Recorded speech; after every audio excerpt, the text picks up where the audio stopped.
Welcome, everyone. This is your friend, the DN What If, here with another exciting fanfiction. Today, we're diving into the story of What If Deku Was Raised as a Villain? If you enjoy this video, don't forget to hit that like button and subscribe for more fanfiction content just like this. Now, let's get started with the fanfic. Inko Midoriya has a son. Misaki and Daichi know this. They've been next-door neighbors to the Midoriyas for the past couple of years now, and apparently, a few years ago, she adopted a little boy. A 9-year-old, Misaki remembers overhearing the boy would be 12 now, if she remembers correctly. Except, for all their visits to the Midoriya household, Misaki and her husband have never seen him. He's here, Inko says uncomfortably when they inquire his whereabouts. He's very skittish. He doesn't really like people all that much, you'll have to understand. It was an interesting choice of wording. Skittish rather than shy, and you'll have to understand rather than you'll have to forgive him. The neighbors are confused and skeptical. After all, they've never seen the boy, or even any sign that he actually exists at all. Misaki is over at the Midoriya residence for coffee one day. Inko is always very welcoming, if just for a short time. She never has company for more than 30 minutes or so, when she sees the first sign of there actually being someone else in the house. "So, this son of yours," Misaki is saying during said visit, stirring her coffee absent-mindedly if just to have something to do. "Are we ever going to get the chance to meet him?" Inko smiles softly. "It looks painful." "Maybe someday," she says, "hopefully." She stirs her own coffee nervously. He's very. A door slams abruptly in another room. Misaki jumps, nearly spilling coffee all over herself, and Inko raises her head. She isn't startled, merely concerned. Like this has happened many times before. "I'm sorry," Inko says, setting down her coffee and rising to her feet, "but, for now that I'm going to have to ask that you go." This has also happened before, Inko asking her to leave abruptly. Inko, of course, is as sweet as she can be about it, never demanding and always very kind, but that doesn't mean it isn't odd, and that doesn't mean Misaki isn't offended. The Midoriya household is strange. Misaki and her husband don't visit often, but every time they've been over this far, the household has had its strange air about it. Or, perhaps it's not the household so much as it is the feeling Misaki and Daichi get when they're in the household. Inko says that it's an old house and maybe it's just because it's creaky and rickety, but Misaki has her doubts. That and she finds knives lying around the house sometimes. She doesn't find very many of them and the occasions are rare on which she does, but they're embedded in the walls, scattered across the coffee table, even behind the couch cushions sometimes. Inko laughs is off, but the laughter is always nervous and pained. "It's nothing," Inko says, yanking 2 knives from the wall and setting them on the kitchen counter. "You aren't in danger here, I promise you that."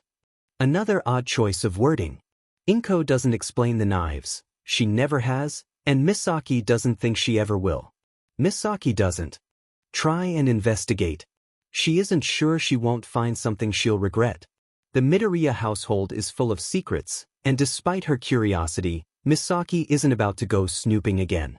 The one time she tried, when Inko was making tea in the other room, 2 knives had shot out of nowhere and missed her by inches. Misaki's visits to the Midoriya household stopped after that. Inko had been furious, and she said that Misaki had no right to go snooping, which was true, but either way, Misaki wasn't about to step into that household again. Inko Midoriya has a son. And apparently, Misaki is on both of their bad sides. Inko does have a son. She has a son, 12 now. She thinks the police hadn't been able to find out Izuku's birthday for sure, but he's about 12, and she loves him with her whole heart. Izuku is quiet and skittish, and he has a bad habit of throwing knives at people when he's scared or feels threatened, but he tries his best and has a heart of pure gold. Misaki and Daichi leave after a visit, their final visit, and Inko, once she's sure they're gone, creeps down the hallway towards the door of her son's room. It's never locked, Izuku never locks it, she knows this without trying. She knocks on the door twice, and when she receives no objection from within, she heads inside. Her son's room is special. That's really the only nice way she can put it. The walls are splashed with multicolored paints, reds and blues and greens and purples and pinks and oranges and, basically, all things bright and colorful. Her son fell in love with colors the day Inko brought him home, and one of the first things Inko had done was bought several cans of paint and let him splash the walls with color. Her son likes colorful things, and he also likes stuffed animals and blankets with pretty patterns, and that he likes knives too. The walls, bright and colorful, are lined with knives. None of them are longer than Inko's forearm, but the blades gleam in harmony beneath the overhead lights of the room, threatening despite their sizes. The knife thing isn't exactly new. Izuku had always had knives on him since the day he was found. He'd almost knifed the hero who found him in the face several times. No one blamed him. No one could. Inko makes her way across the room and to the closet. This door is locked. She knows it is without trying the handle, and she knocks twice. She waits a moment for an answer, and when one doesn't come, she opens her mouth. "Izuku," she calls gently. "You can come out now, it's all right." They're gone. There's a beat. And then, 2 knocks come from the other side of the door. Inko smiles gently, even though Izuku can't see her. "Not yet." Inko asks. 1 knock this time. "All right," she says, understanding. Her son loves her, she knows this, but he needs space sometimes. A lot of space sometimes. "Do you want anything to eat?" 2 knocks come as an answer. "All right, that's okay. What about ice cream?" There's another long beat, and then 1 knock. Inko smiles brightly again, despite that Izuku can't see her. "I'll be right back," she says, a promise, and she turns on her heel and retreats the room. Inko loves her son. She's only been his mother for 3 years thus far, but she loves him dearly and would do just about anything for him. He was brought in last month by the hero Ingenium. We ran his DNA through the system, but there aren't any matches. As far as the rest of the world is concerned, this boy doesn't exist. Inko is awoken that night by a hand shaking her shoulder. She sits up, blinking rapidly and willing her eyes to adjust to the dark. "Izuku?" she murmurs, suddenly more awake now that she realizes what's going on. "Izuku, are you?" Her eyes adjust enough for her to make out Izuku's outline in the dark. He's fiddling with something knives, she realizes. 2 of them, 1 in each hand, the blades gleaming in the light of the full moon shining through the window. "I'm sorry," Izuku stammers, his blades sliding against each other. His hands are shaking, she notices. I just. "It's okay," she says immediately, and she reaches out, gently, very, very gently settling her hand on his cheek. "It's okay, Izuku, it's okay. You're safe, I promise. Come here." He does. He sets his knives on the nightstand first, but then he's in Inko's arms, and she hugs him tight. This happens a lot, Izuku coming to her in the middle of the night, never offering an explanation, never needing to offer an explanation. He's had nightmares regularly since the day he came home, and Inko's heart aches for him every time. She never asks what he dreams about. She doesn't dare make him relive whatever horrors he sees in his dreams. And anyways, it's not like she needs to know to be able to hold him and comfort him, so she lets it go. It's been 3 years, yes, but she's still finding Izuku's boundaries. He has several of them. "It's okay, Izuku," she promises, running her fingers through his hair. He's trembling, not crying, he never cries, and holding on to her in what she'd consider a death grip. "It's okay, you're safe, I promise you're safe." It's a horrible, horrible thing, his nightmares. The boy has a hard time sleeping already. Add nightmares to that and he hardly ever gets the chance to rest peacefully. It isn't fair, Inko thinks, holding him and stroking his hair as he trembles in her arms. He's done nothing to deserve this. For all his knives, he's done absolutely nothing to deserve this. "Ma'am, are you sure about this? He's our hardest case. If you're looking to adopt a child, there are others." "No. I'd like to meet him. Please." Izuku doesn't like people. He never has. He tells Inko to have company over so she can hang out with others, but then he runs off and locks himself in the closet until they leave. He doesn't like company, and she'd stop having people over altogether if he'd let her. But he doesn't. He wants her to have friends. Which is odd, considering Izuku's own distaste for people. Or maybe distaste is the wrong word. Perhaps fear is more accurate. He doesn't like going out in public at all, he never has. He'll go out with her occasionally, but stays glued to her side like he's terrified to lose her, and she doesn't let him out of her sight. He gets startled easily, and when he's scared he brings out the knives, and that is not something Inko wants happening in public. The public doesn't understand that knives are Izuku's comfort, that knives make him feel safe, and that he'd never actually hurt anyone. He throws knives when he's scared or startled, yes, but his aim is accurate and he'd never, ever hit anyone. The public doesn't understand this, and for this reason, Inko and Izuku don't go out often. When Inko goes shopping for groceries, she lets Izuku stay home, where he does his schoolwork. She's homeschooled him since adopting him. He can barely handle a walk down the street, much less being in a classroom full of other kids. And when he's able, he rests, too, which is good. He needs whatever sleep he can get. He likes going out with her to the park on occasion. He's told her before that he loves the sunshine. Hello there. My name is Inko. What's your name? No. You don't want to tell me your name? That's okay, you don't have to, sweetheart. Take your time. Izuku dyes his hair green. He says it's because black is scary and green is pretty, but Inko has a suspicion it has something to do with the fact that her own hair has a natural green hue to it. Izuku is shy and skittish and not much of a talker at all, but Inko knows he loves her, and she doesn't miss how his eyes light up when, due to their matching hair color, strangers at the parks they visit comment on their family resemblance. It's expensive keeping up with hair dye, but Inko does it. She knows how much it means to him. I have a question, sweetheart. Would you not like me to be your mother? Would you like to be my son? Izuku does not smile. It's not that he isn't happy, because he is. Inko has seen him truly, honestly happy a fair amount of times. Like the day she brought him home and showed him his new home, or when she bought him his first stuffed animal, and all the stuffed animals that followed. He doesn't smile. Inko isn't sure he can, but his eyes fill with life and light, and even though he isn't smiling, Inko can always tell when he's happy. She isn't sure anyone else would be able to tell, but she can, and that's what matters. Would you like a new name? Yes, that's right, you can if you want to. You can pick anything you'd like. Would you like me to help you choose? A nod, small, shy and quick. All right, let's think, shall we? Inko-san. Inko turns. Izuku is standing in the doorway, fiddling with one of his knives. He'd spoken to her, but he isn't looking at her. She wishes he'd call her mom, but he's only recently dropped Midoriya-san, and she'll take small victories. They're still trying, still moving forward, still making progress. They'll get there. Eventually. Yes, what is it? Inko asks, smiling gently. Izuku is much like a cat in that he gets startled easily and that it takes time to gain his trust. Inko is proud to say that Izuku trusts her, but even so, he's easily spooked and extremely hard to calm down.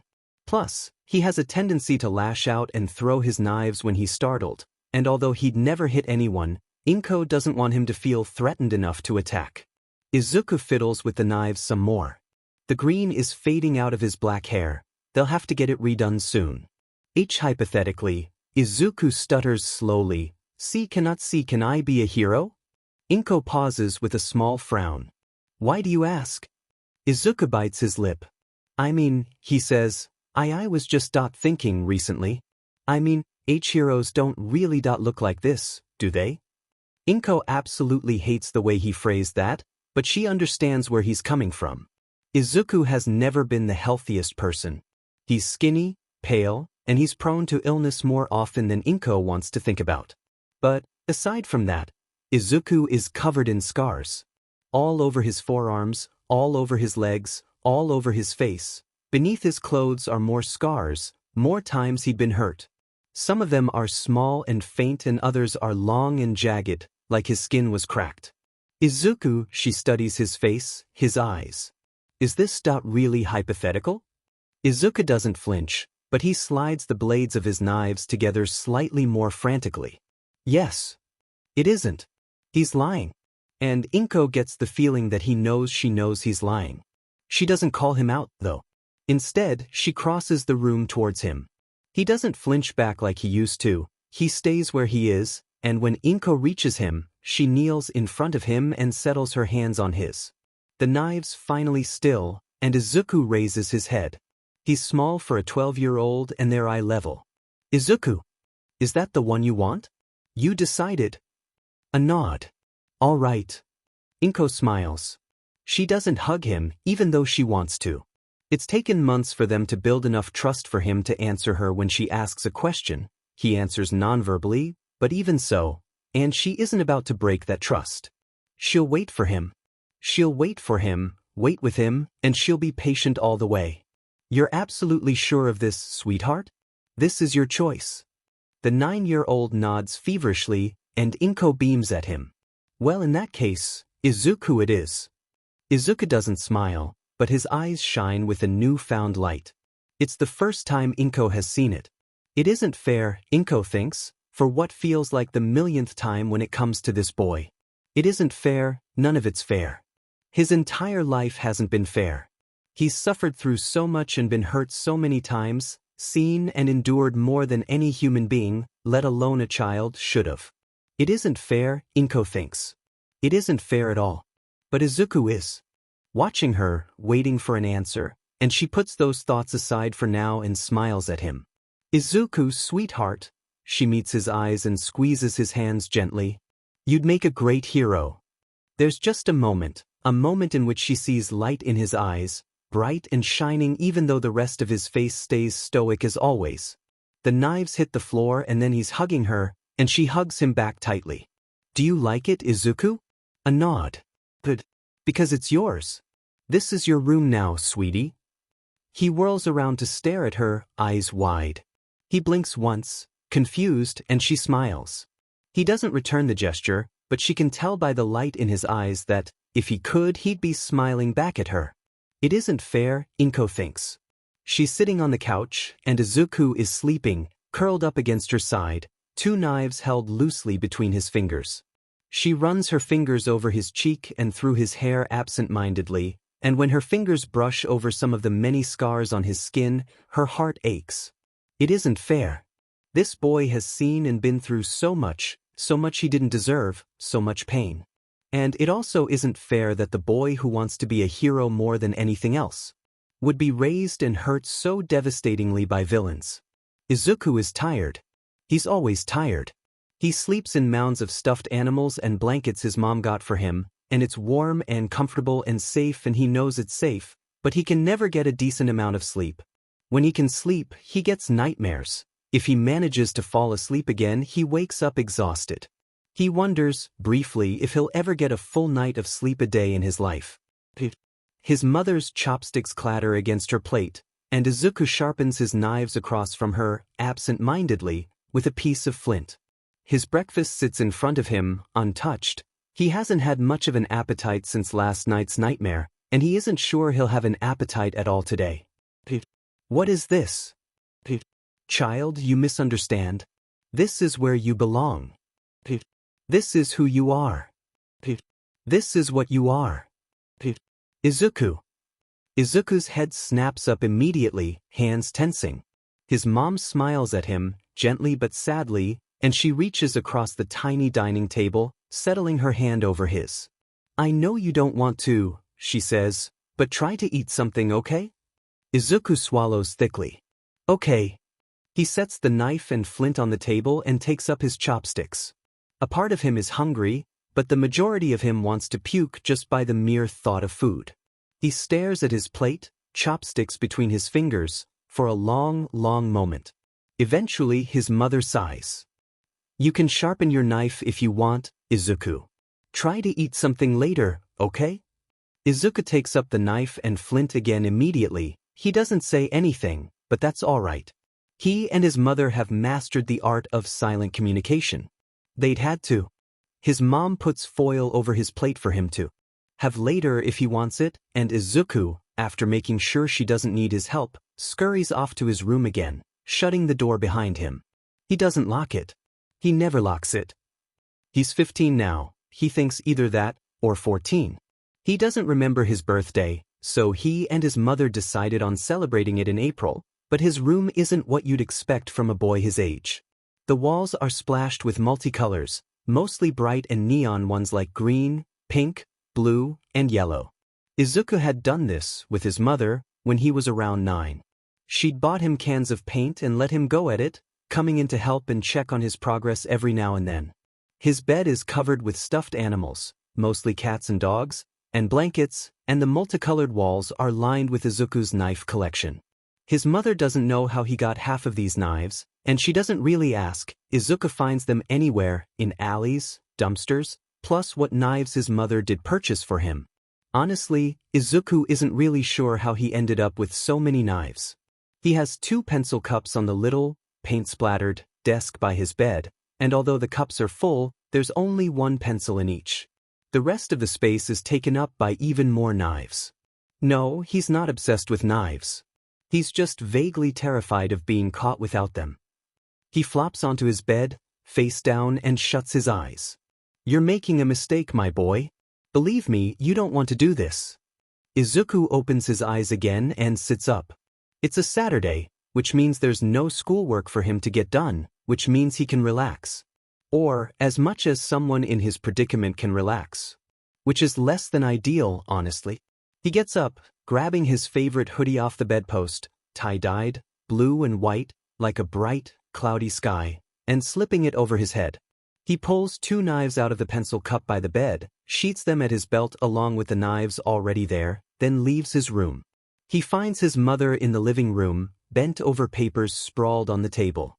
Izuku stands there, waiting for her to notice him. As soon as she does, she raises her head and looks at him quizzically.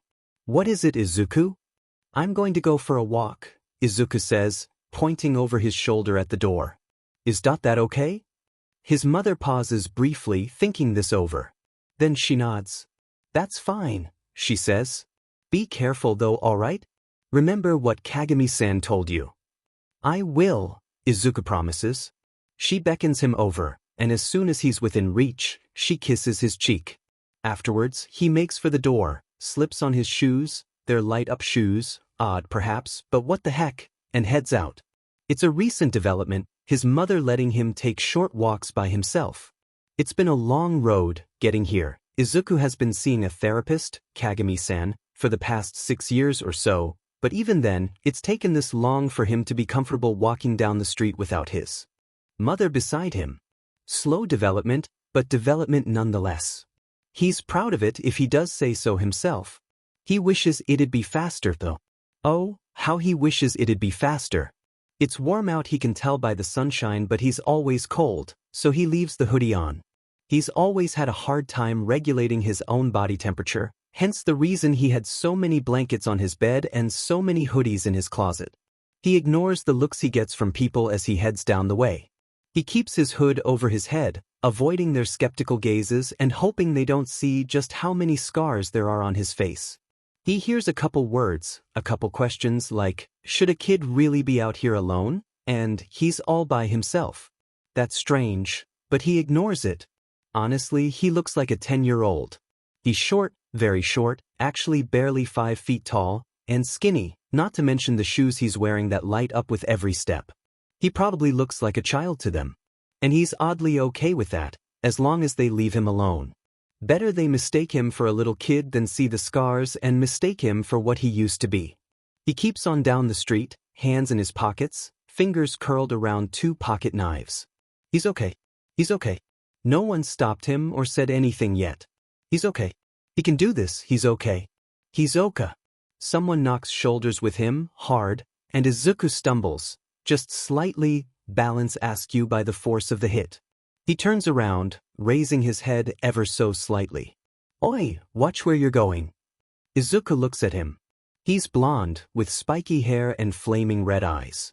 He's walking with 2 others who, thankfully, hadn't knocked into Izuku as well.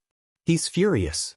"You were the one who knocked into me," Izuku says, not because he wants to, but because that's the first thing that comes to mind. "I'm sorry for my part in it." The kid snarls back at him. He's angry, but Izuku doesn't sense danger from him. It's an empty threat, his fury. He'd never actually outright attack Izuku. Izuku knows how to do this, how to tell when a threat is real or not. The kid steps towards him, stopping just short of him. Izuku's fingers clench his knives just a little bit tighter. Empty threat. Empty threat. Empty threat, he tells himself, but that doesn't stop his immediate reactions to being approached like this. It's an empty threat. Empty threat. Empty threat. Breathe. You're okay. Don't throw knives at him. Don't throw the knives. Hold back. Empty threat. Empty threat. You know what a true threat is, and this isn't one. Don't throw away your development thus far for him. Empty threat. Empty threat. Not worth it. Not worth it. Don't do it. Don't do it. Don't use it. Hey, I'm talking to you. The kid's voice brings Izuku back to the present, and he reaches forward to grab Izuku's shoulder. Izuku ducks beneath his hand and springs backwards, avoiding the touch. His head snaps up, and for the first time, the kid gets a look at his. Immediately, Izuku watches the stranger's eyes fill with something like shock, confusion, horror, and everything in between. Izuku stares at him right in the eyes. I'm sorry, Izuku says, feet already moving. I have to go. He power walks down the sidewalk in the opposite direction, leaving the stranger and his friends behind. Here. Cold fingers on his face. Black flooding his vision.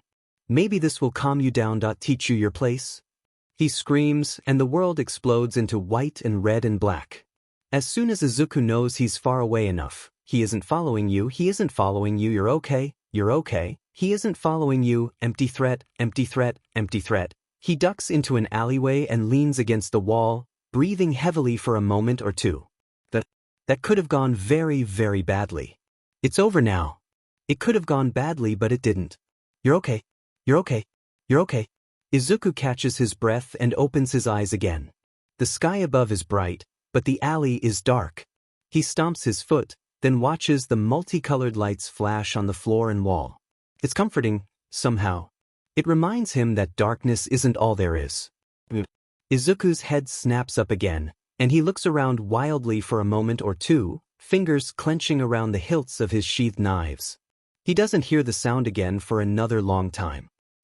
He turns his head to the side, where the sound comes from. He waits a long moment, and then he creeps down the alley to investigate, occasionally stomping his foot every now and then to light up the alley. A little further down, he sees a cardboard box, lit up by his shoes when he stomps. Curious and constantly looking over his shoulder, just in case, he closes in, loosening his hold on his knives. He kneels by the box, steels himself, then flips back the flaps to look inside. 6 pairs of glowing eyes look back at him. Izuku tilts his head. The eyes blink at him. He doesn't leave the alley alone. Hey, calm down, it's okay, you're safe now, calm down. It's alright, no one will hurt you now. Do you want the knives back? Okay, calm down. I'll give you them back if you promise not to try and stab me again, okay? Okay, here. Heya, headquarters? Ingenium, requesting backup. Send an ambulance, hurry. Welcome back, Izuku. Did you have a nice Izuku? What is that? Izuku kneels and sets the cardboard box down, kicking the door shut behind him. His mom stares, watching, waiting. When Izuku flips back the lids, 6 kittens turn and meow in scattered unison at him and his mom. His mom stares for another moment and then, her eyes soften in realization. Oh, Izuku, we can't. I'm not sure we can. The kittens immediately hop out of the box, climbing onto his lap and on his sleeves. Izuku pets their fluffy little heads, then turns his gaze up towards his mother pleadingly. She looks torn. Izuku, we can't. All 6 of them? Izuku looks down again, sadly. There's another long beat and then, okay, Izuku, okay, we can keep them. Izuku's head snaps up to meet her gaze, and she bites her lip. But they're your responsibility to take care of, all right? Izuku nods immediately, rising to his feet. He holds 3 of the kittens in his arms. The other 3 cling to him, their little claws digging into the sleeves of his hoodie. He feels their purrs against his hands, and he can't help the warmth that spreads through his chest. He looks at his mother, not smiling, but she can always tell when he's happy, somehow. She smiles at him, and he hopes she can tell just how thankful he is. He sleeps reasonably okay that night. He's always cold, and usually he sleeps with a hoodie along the rest of his blankets, but this time, the kittens curl against his chest, meowing and purring happily, and he snuggles them as tightly as he dares. Their warmth seeps into him and he sleeps.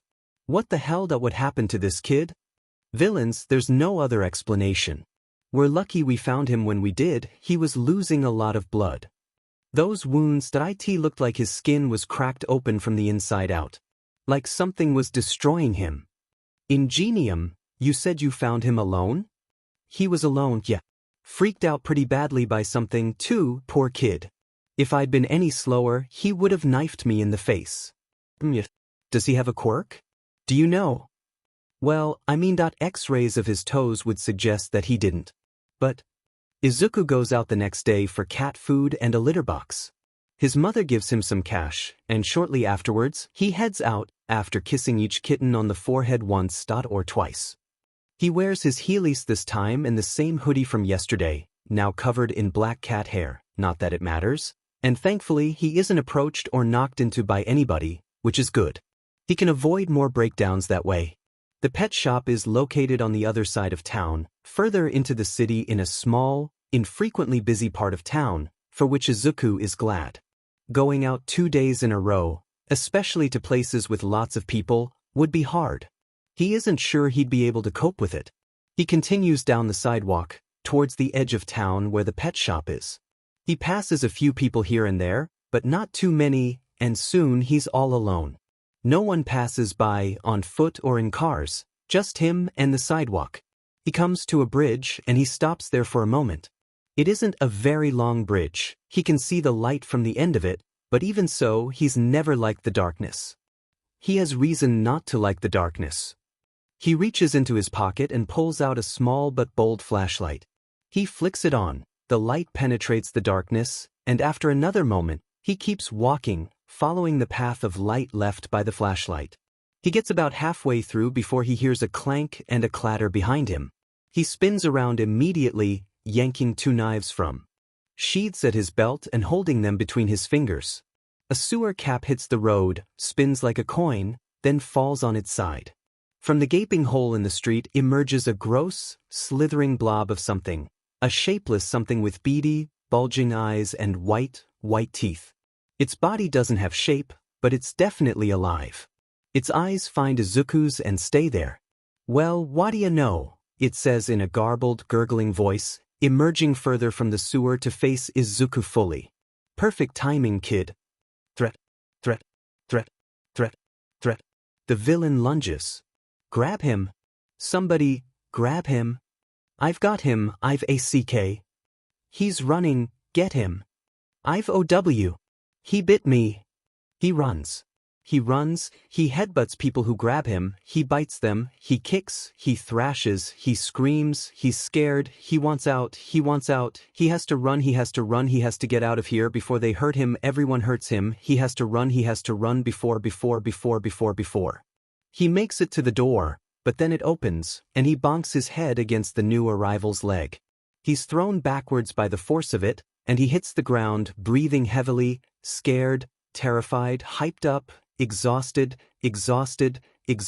He's so tired of running. He looks up at the face of the person he'd knocked into. A woman. A stranger. Someone he doesn't know. She meets his eyes, and he doesn't know why, but a sudden feeling of calm overcomes him, and he knows in an instant that she isn't going to hurt him. He knows somehow that she isn't going to hurt him. He doesn't know how he knows it, but he does. The woman kneels in front of him, looking at him with a gentle gaze, unlike anything he's ever seen before. She reaches towards him, gently, and when he flinches back, not out of fear but out of habit, her smile turns sad, and she nods, knowingly, withdrawing her hand. Hello there. She sits on the floor, just like that, and he feels like he should feel threatened, but he doesn't. My name is Inko. What's your name? His name. He has a name.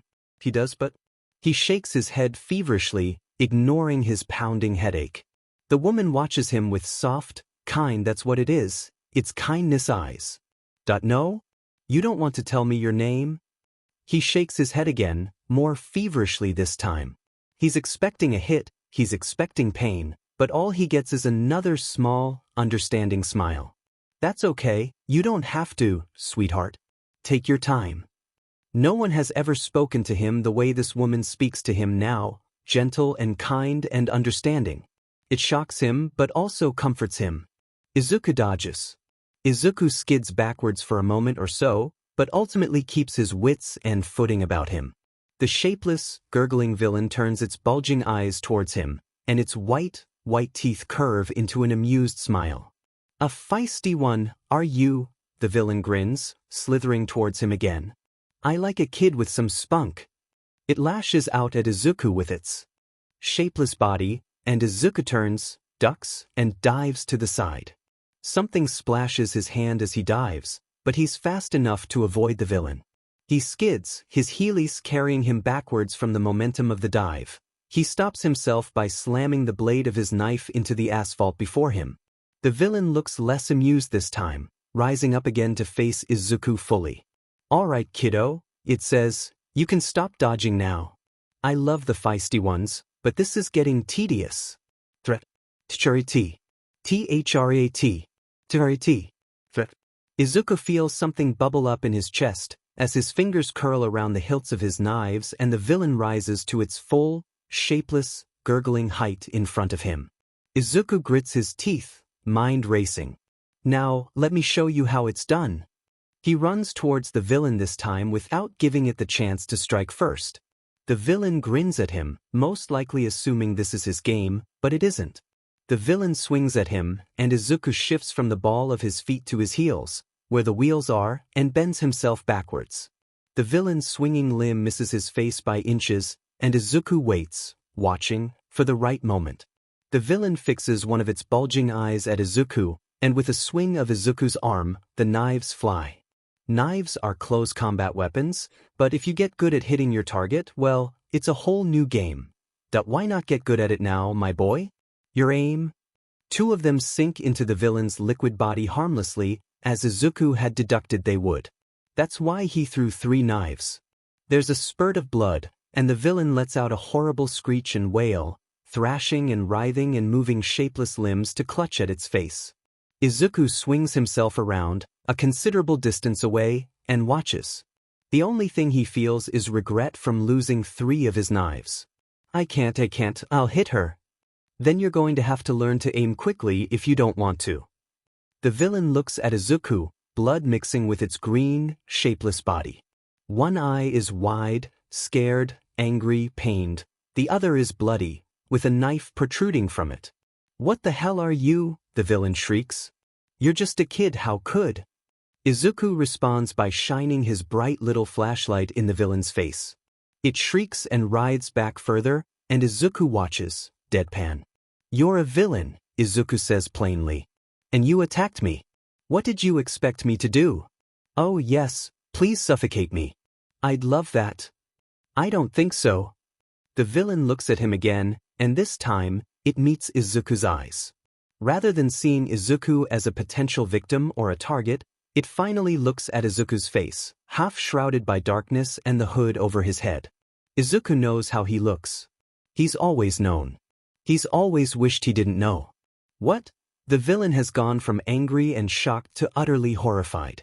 You're not a kid. I'm sorry. I didn't mean to. It's okay, they made you. Do it. It's okay. A gust of wind interrupts the villain, and Izuku's hands go up to shield himself instinctively. The villain's shriek turns into a gurgle, and its liquid body is blown to bits, splashing unceremoniously on the street and the sides of the tunnel. Izuku blinks, then turns towards the source of the wind. There's a man standing there, tall, intimidating, burly. He's holding a bag in one hand, a grocery bag. Izuku and his mom shop there often enough for him to recognize it, and there's a near blinding smile on his face. Not a threat. Fear not, child, the man proclaims in a loud, booming, reassuring kind of voice. I am here. Izuku tilts his head to one side, turning his flashlight off and stuffing it in his pocket with 3 other small, sheathed knives. The man starts across the way towards him, and Izuku has half a mind to flinch away. Are you all right? The stranger asks. I apologize for getting you caught up in my villain chasing. I've been trying to capture this one all morning. Izuku blinks at him. Are you a hero? The man looks confused, maybe shocked for a moment, but it's gone an instant later. Indeed, he says, and he extends his hand to Izuku. All might at your service. Izuku shakes the hero's hand around a sheathed knife, which he'd forgotten he was holding. The hero All Might gives him a bit of an odd look, or rather he gives the knife an odd look, but then he raises his head towards Izuku. Izuku keeps his head down, hoping his hood and the darkness shroud all the scars on his face. We're taking you out on a mission with us. No, this isn't something you can skip. Consider this your official initiation, my boy. Well, if you're all right, I will be taking this villain to the police. All Might says, releasing Izuku's hand. You should probably move along as well, my boy. Izuku flinches, but just for a second. He nods, the movement small and minuscule, and All Might turns away and begins gathering up the slime splattered on the walls and road. It is not over quickly. All Might actually jumps, and he turns to Izuku again. That reminds me, he says, straightening up.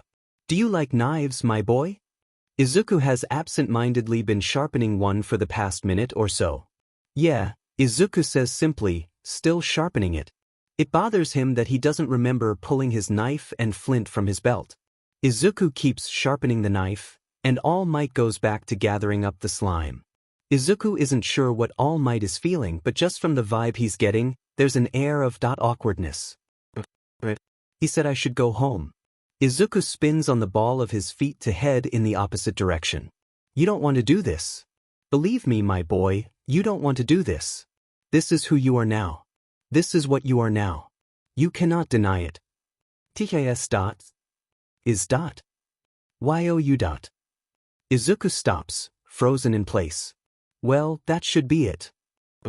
Might says behind him, and Izuku turns. The hero has, somehow, managed to compact all the slime into 2 identical soda bottles. Also here, I believe these are yours. He holds 3 knives out to Izuku. One is still bloody. Izuku takes the knives immediately, sheathing the clean ones at his belt and holding the bloodied one for another moment. He'd have to clean it off later. Well, I hate to fight crime and run, but this is where I take my leave. All Might says, beaming at him. You did well holding your own against the villain, my boy. I applaud you for that. Try to be more careful in the future, alright? Applauded for holding his own. Izuku is fairly certain he did a bit more than that. But no matter. He nods, and All Might steps out of the tunnel, into the sunlight. Izuku watches, the hero crouches, and a second later he launches himself into the sky, another gust of wind blowing Izuku's hair and hood back off his face. He looks up as the hero disappears from sight. This is what you'll always be. Izuku turns and looks at the gaping sewer cap in the street. Izuku leans against the wall of the police station, waiting, sharpening a knife absent-mindedly. His hood is back over his head, and he focuses on his scarred hands as he moves the flint across the blade. He hears the door of the police station open again, and out walks All Might, no longer carrying the sludge villain with him. Immediately, Izuku lifts his head and steps out of the shadows, towards the hero. All Might stops, staring at him in wonder, looking him over from top to bottom. Once he's sure that, yes, this is the kid he'd met under the bridge a little while ago, he says, well now, you got here quickly. Izuku shrugs, hoping he doesn't smell like the routes he'd taken to get here. There's something I wanted to ask you, Izuku says simply. He's been here since the hero arrived to turn in the villain and has been waiting ever since. About hero work. Ah. All Might rubs the back of his neck for a moment or so, awkwardly. I'm really sorry, kiddo, but there are a few other things I have to get done today, and I'm kind of on a time crunch. Izuku frowns. It won't take long, I wanted to know something. I have a website, All Might says. Message me from there, alright? What's your name? Midoriya Izuku, Izuku says without hesitation, but, alright, just sign your message as such, and I'll get back to you as soon as I can. All Might says. He's rushing his speech, Izuku notices. He's in a hurry to get somewhere or do something, apparently. I hate to run off on you like this, but I'm completely out of time. Izuku opens his mouth. You're going to live to regret this if you survive at all. No sound comes out of it. All Might launches himself into the air again, and Izuku watches the hero disappear into the sky once more, higher up, and up, and up.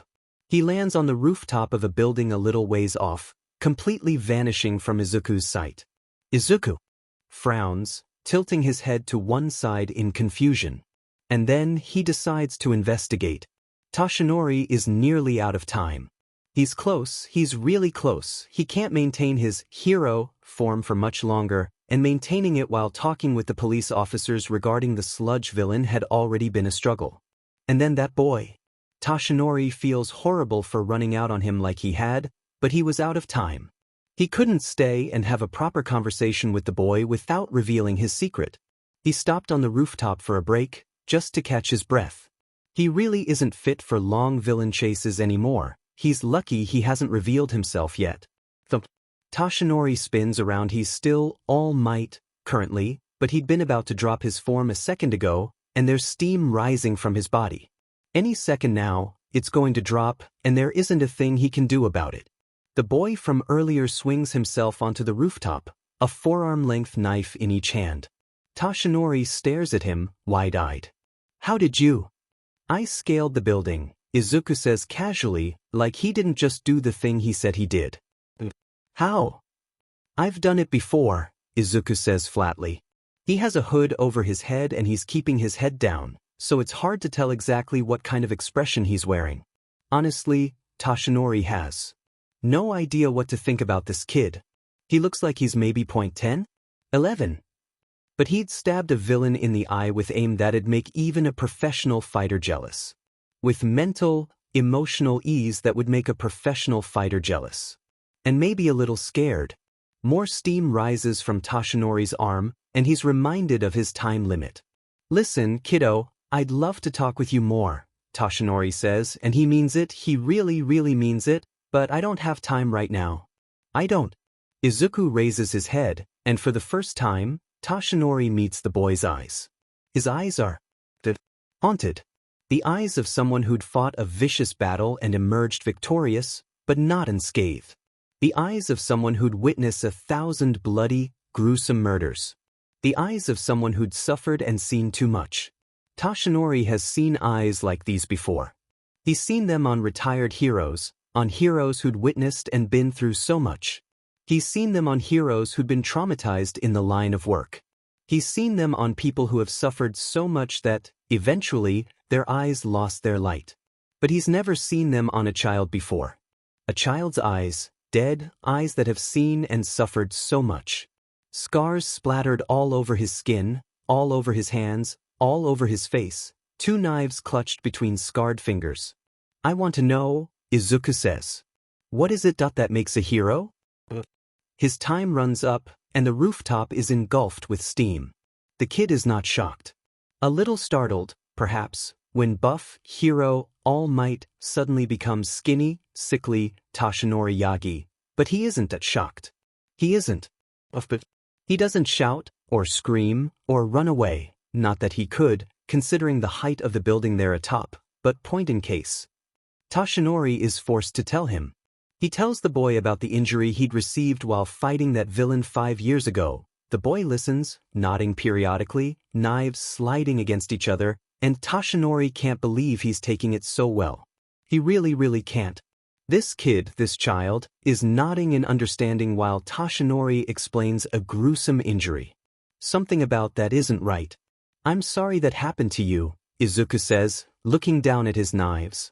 I know it's hard. I've been. He pauses, knives sliding together slightly faster than before. Villains have hurt me too. It shows, Toshinori thinks. He doesn't want to imagine the kinds of things this boy has gone through.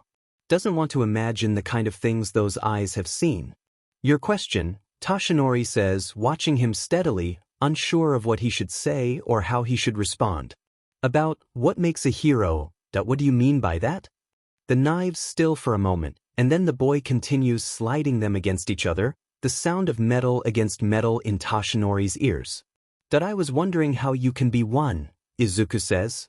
If, say, someone like me wanted to become a hero. Hypothetically. He adds this quickly with an air of seriousness. Just hypothetically. Hypothetically, Toshinori repeats, not buying it but not calling him out. Izuku nods feverishly. Hypothetically, Izuku says again. Could I be a hero? Could someone like me, hypothetically if I wanted to? Toshinori looks down for a long moment, considering his answer. That if you want to be a hero, Midoriya, he says, then that's all there is to it, isn't there? If you want to be a hero, if you want to save others, spare them from the fate that befell you. You want to keep them from experiencing the things you've experienced. Keep them from seeing what you've seen. But then, I don't see why you can't become a hero, Toshinori says. Something flashes in the boy's dead, tormented eyes. A flash of light, something real that hadn't been there before. It isn't a smile, his face doesn't change, but Toshinori thinks, maybe, it could be. I do have to ask, Toshinori says. Your knives. The knives in Izuku's hands still as his fingers go stiff. You have extremely accurate aim. Izuku nods stiffly. Yeah. That is there a reason you're, fiddling with them? Izuku blinks at him for a moment, a little confused. Then he looks away again, though he makes no move to put the knives away. Sorry, Izuku says. I have. He slides the blades of the knives together again. Problems? There's nothing Toshinori can say to that. Izuku goes home after that, stopping by the pet shop to grab the supplies he'd originally set out to get that morning. He has his hood up over his head again as usual. When he steps through the front door, he flips off his hood and begins slipping off his shoes. At least 3 dozen different meows meet him, and Izuku sets the bag on the floor and kneels, reaching out as the 6 kittens approach him and rub against his legs and hands. Their happy purrs and trills warm Izuku's heart, and he scratches behind their ears and lets them climb on him. They're very clingy. Welcome back, Izuku, his mom says, peering around the hallway and smiling at him. She's whisking a bowl of something. I'll be there in just a second, all right? Izuku nods, making sure she sees it before rising to his feet, holding 3 of the kittens while the rest hang off him precariously by their claws. It reminds Izuku, just a little bit, of how he'd scaled the building earlier to get to All Might. Honestly, the look on the man's face when Izuku swung himself onto the rooftop. Solid gold. Izuku heads into his room, pushing the door shut with his foot, and he kneels, managing to pry the kittens off of him. They explore his room happily, most of them ending up curled on his bed in his mounds of blankets and stuffed animals. The rest of the day goes uneventfully. Izuku cleans the blood off that one knife and sharpens the others, then settles the kittens in with their litter box and food and water bowls. He plays with them for a little while after that, dangling a piece of string above their heads and yanking it up when they leap for it.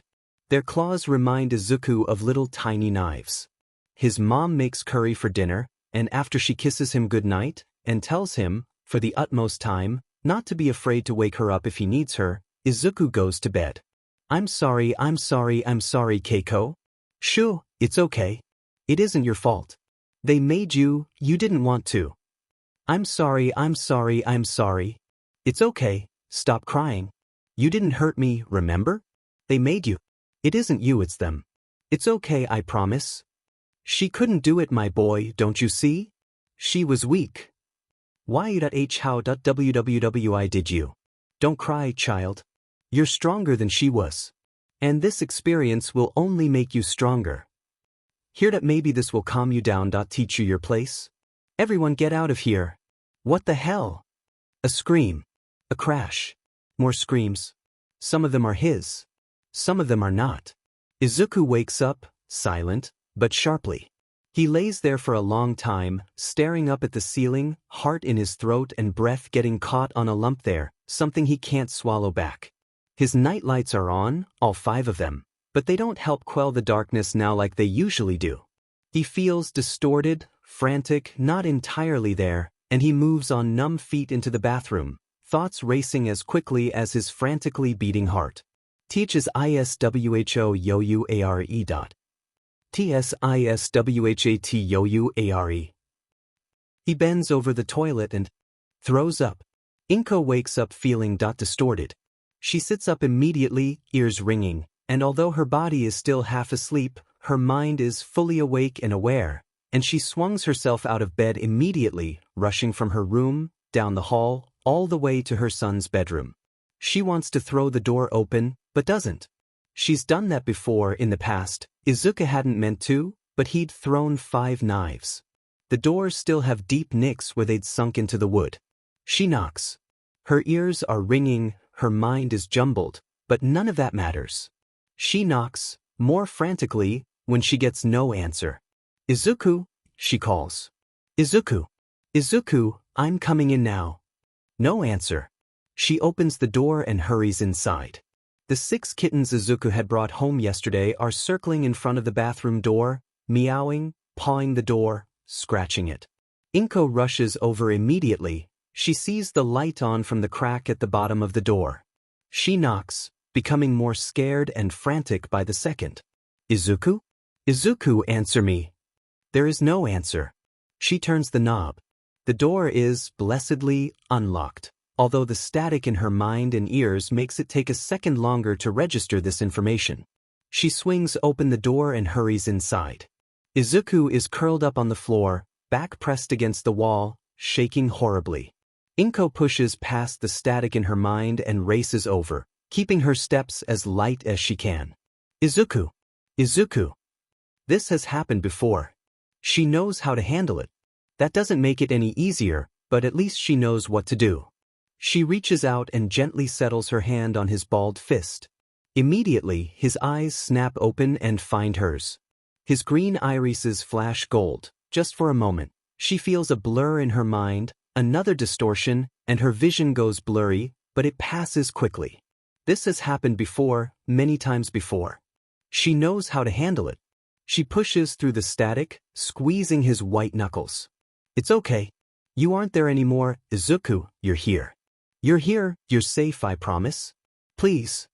She waits for him to make the next move, because anything she does from here on could end very badly, for both of them. Izuku blinks.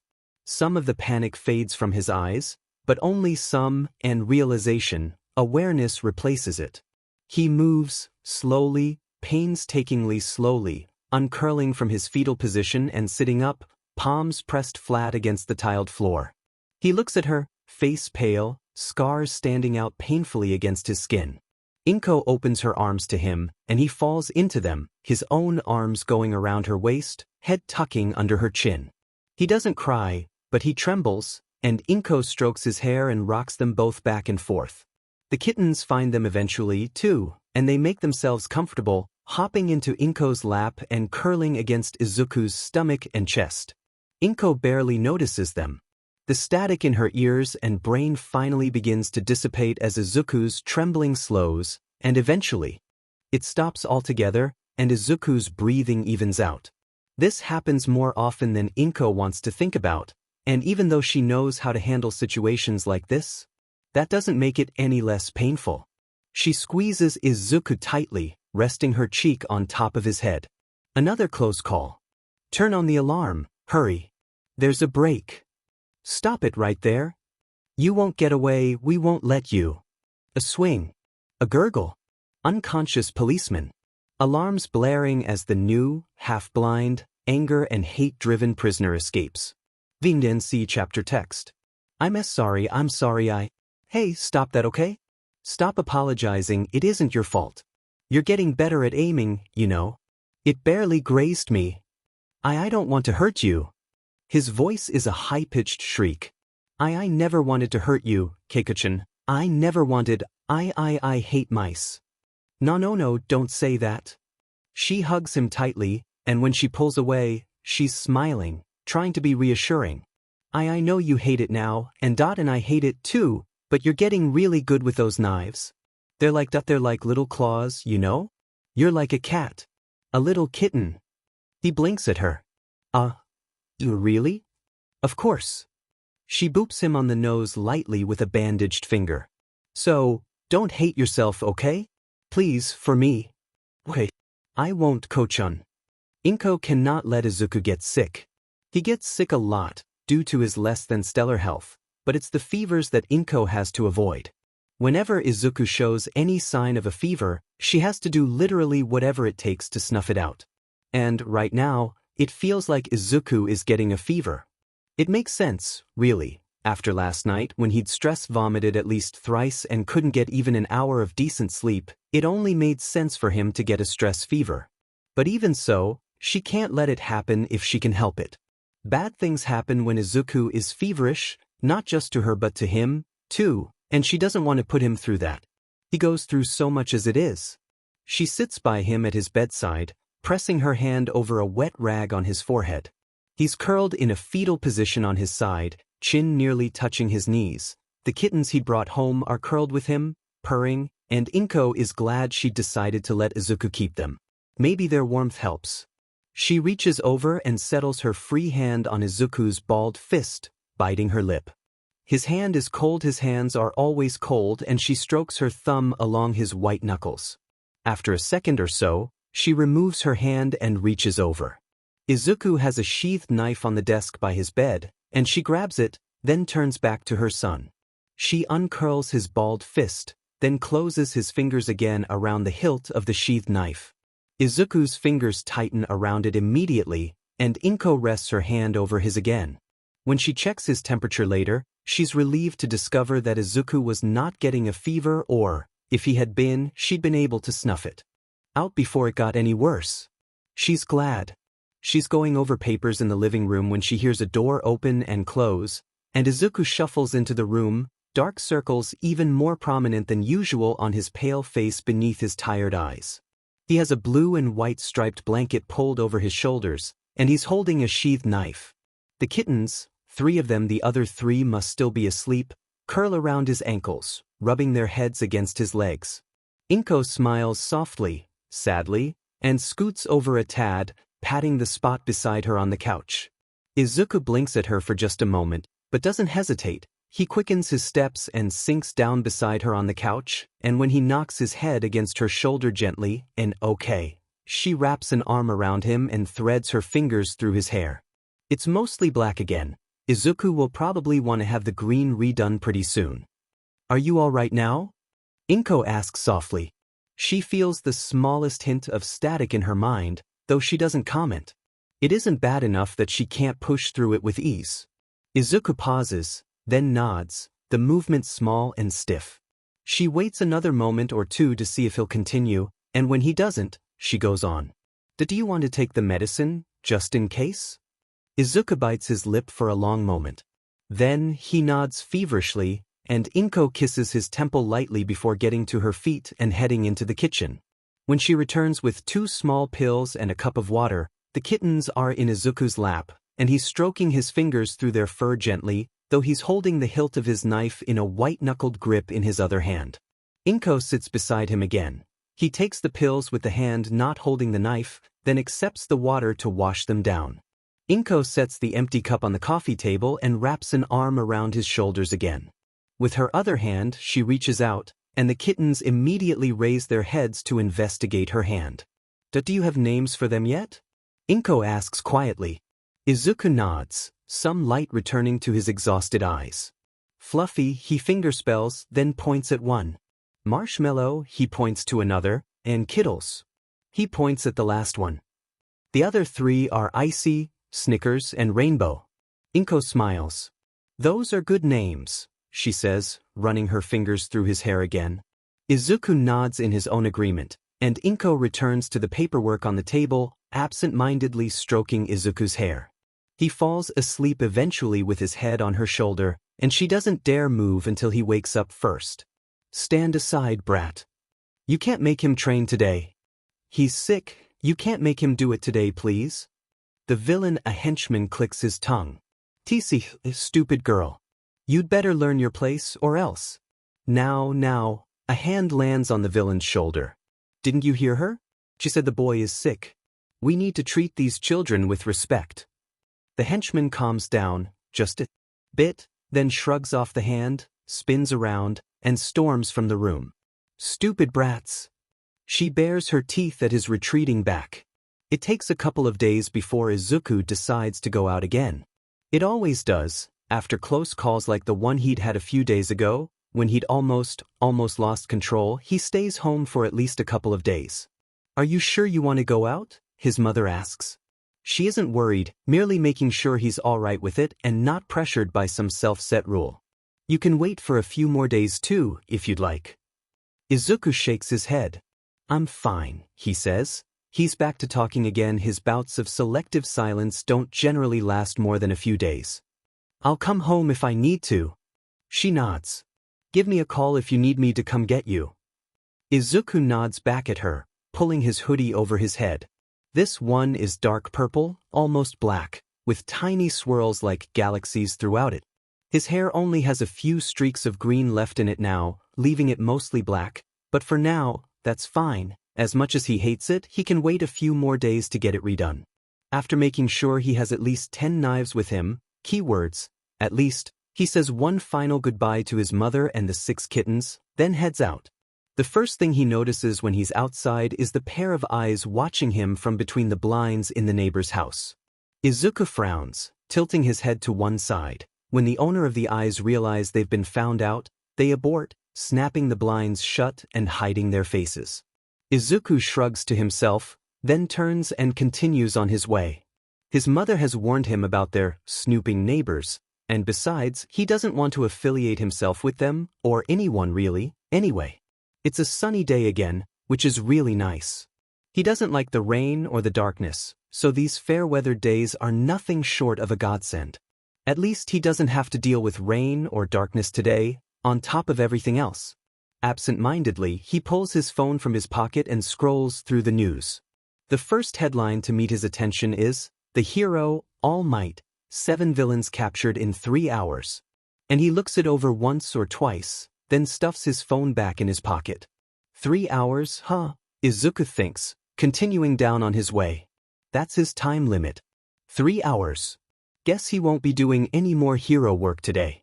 He keeps on down the sidewalk. He keeps his hood up, hands stuffed in his pockets, fingers curled around hilts of his knives as he walks. He ignores the usual looks and finger points, and his feet carry him all the way to the park he and his mother frequent on good days. Izuku passes a few kids playing catch with mothers and fathers. He doesn't get any odd looks from people here, considering he looks like a 10-year-old and it's after school, not to mention he keeps his hood over his head and his gaze pointed at his light-up shoes. There's a cherry blossom tree in the middle of the park. The branches are thin, allowing sunlight to stream through them and hit the grass below, and Izuku flops on the ground in the sun, hands folded on his stomach, eyes staring up at the sky. A clear, blue sky. Sunlight. Poof. He shuts his eyes. He doesn't fall asleep, merely rests. Cherry blossoms fall on his face. He sits up, shaking his head, his hood has fallen back, then reaching and picking up one of the blossoms. He examines it curiously for a moment or two, then raises his head. There's a little girl standing across from him, black hair flowing over her shoulders, wide eyes bearing into his. Izuku blinks at her twice in rapid succession, then considers how he looks and shrinks backwards. Sorry, he says immediately, reaching behind him for his hood. Ignore me, it's fine. The girl doesn't seem to notice. She points, wordlessly, into the tree over Izuku's head, and Izuku leans back and looks. There's a frisbee stuck in the tree, caught on the edge of one of the branches. Izuku blinks up at it, then looks back at the girl. She stares back at him, and then they both raise their heads up at the frisbee again, then back down at each other. Izuku points up at the frisbee. Do you not want me to get that for you? The girl follows his finger with her eyes, then points up at the frisbee too. Izuku blinks at her again, but then he comes to a realization. Can you hear me? He asks, using what sign language he and his mother had learned previously. The girl's eyes shine, and a brilliant smile lights up her face. She shakes her head feverishly, raising her own little hands and messily signing. But you know how it. Hey, wait up. Izuku looks over her shoulder, and the girl follows his gaze and spins around. A kid races over, bright red hair spiked atop his head, looking frantic. Don't run off like that, he says to the girl, panting from the run over. He stops, raising his head to look at Izuku. Izuku blinks at him. He blinks back. There are about 30 seconds in which that's all they do. And then the girl runs over to the stranger and tugs at his shirt. The kid looks at her and she fingerspells, he signs, slowly and precisely. The kid watches her, and it takes a few times, but then it clicks, and he OS in realization. Hey, you know sign? The kid asks, now looking at Izuku, and Izuku shrugs, making a little seesaw motion with his hand. A little, he says. My mom and I learned some a couple years ago. Oh man, this is great, the stranger says, grinning. Gosh, you have no idea what a relief this is. I bumped into her earlier at the train station, but I have no idea how to talk to her right. I've been, he pulls out his phone and flips around the screen. I found the alphabet, but, Izuku nods, looking at the girl again. You're lost? He asks, and the girl nods. You're deaf? Another nod. What's your name? Yachi, the girl answers, and then she looks up at the tree again rather. The frisbee still trapped in the branches. Izuku and the stranger both look up at once, the latter wincing. Ah, man, he says, rubbing the back of his neck. That's pretty high up there. It's stuck, the girl, Yachi, announces, as though this is a conclusion she's only just now coming to. Izuku nods, and this time he gets to his feet. I'll get it down, Izuku says simply, brushing a few blades of grass off his jeans. Give me 10 seconds. Give you 10 OGs. Izuku doesn't even use his knives. He grabs the closest branch and swings himself up into the tree. He gets his feet underneath him and balances on the branch, then grabs the next highest one and pulls himself onto that, too. He isn't heavy, with his size, his general lack of appetite, not to mention his health. He probably won't ever be a healthy weight. Right now, though, it works. The branches don't snap beneath him, so that's at least a good thing. Being unhealthy isn't, but at least he won't fall from the tree unless he does something stupid. He continues to swing himself up, branch by branch.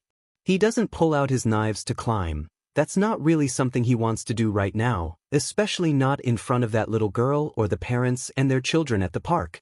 He gets to the frisbee sooner than expected, and he reaches out towards it with all his might, one hand curled around a branch to keep him steady, the other stretched out towards the frisbee. It's on the edge of a branch, barely out of his reach. His fingertips graze it, but he can't make it fall. Crap. He whips out a knife, just for a second, and knocks down the frisbee with it. He glances down as it falls. The girl rushes forward immediately to catch it, and by the time she raises her head to beam at him excitedly, Izuku has sheathed his knife and is already making his way back down the tree, hopping branch to branch. His feet hit the ground, and he straightens up again, brushing himself off. Yachi is beaming from ear to ear with a smile even more blinding than All Might's, if that's a thing that's possible, and Izuku is glad. Whoa, that was really cool actually, the kid with red hair says, and Izuku turns to him, blinking. Do you do that a lot? Climb trees, No, Izuku says, shrugging. I'm good at navigating. Navigating, the stranger repeats, blinking. That's not a nice word. How old are you again? 15. The beat. Wait, the stranger says, eyes wide. I thought you were, 11. I get that a lot, Izuku says. Well, I'm sorry then, he says. I'm Kirishima, by the way. It's nice to meet you. Midoriya Izuku. Likewise. Seriously though, Kirishima goes on, calming down some since his initial shock. I swear, that was really dang cool. You were like some kind of alley cat, jumping around like that. Oh, I know. I'll call you Kitten. You'll like that better than your real name, probably, right? Izuku swallows hard. Yeah. Yachi waves a hand at him, and Izuku turns to her, blinking. Thank you, she says, still beaming, clutching the frisbee close. Izuku nods.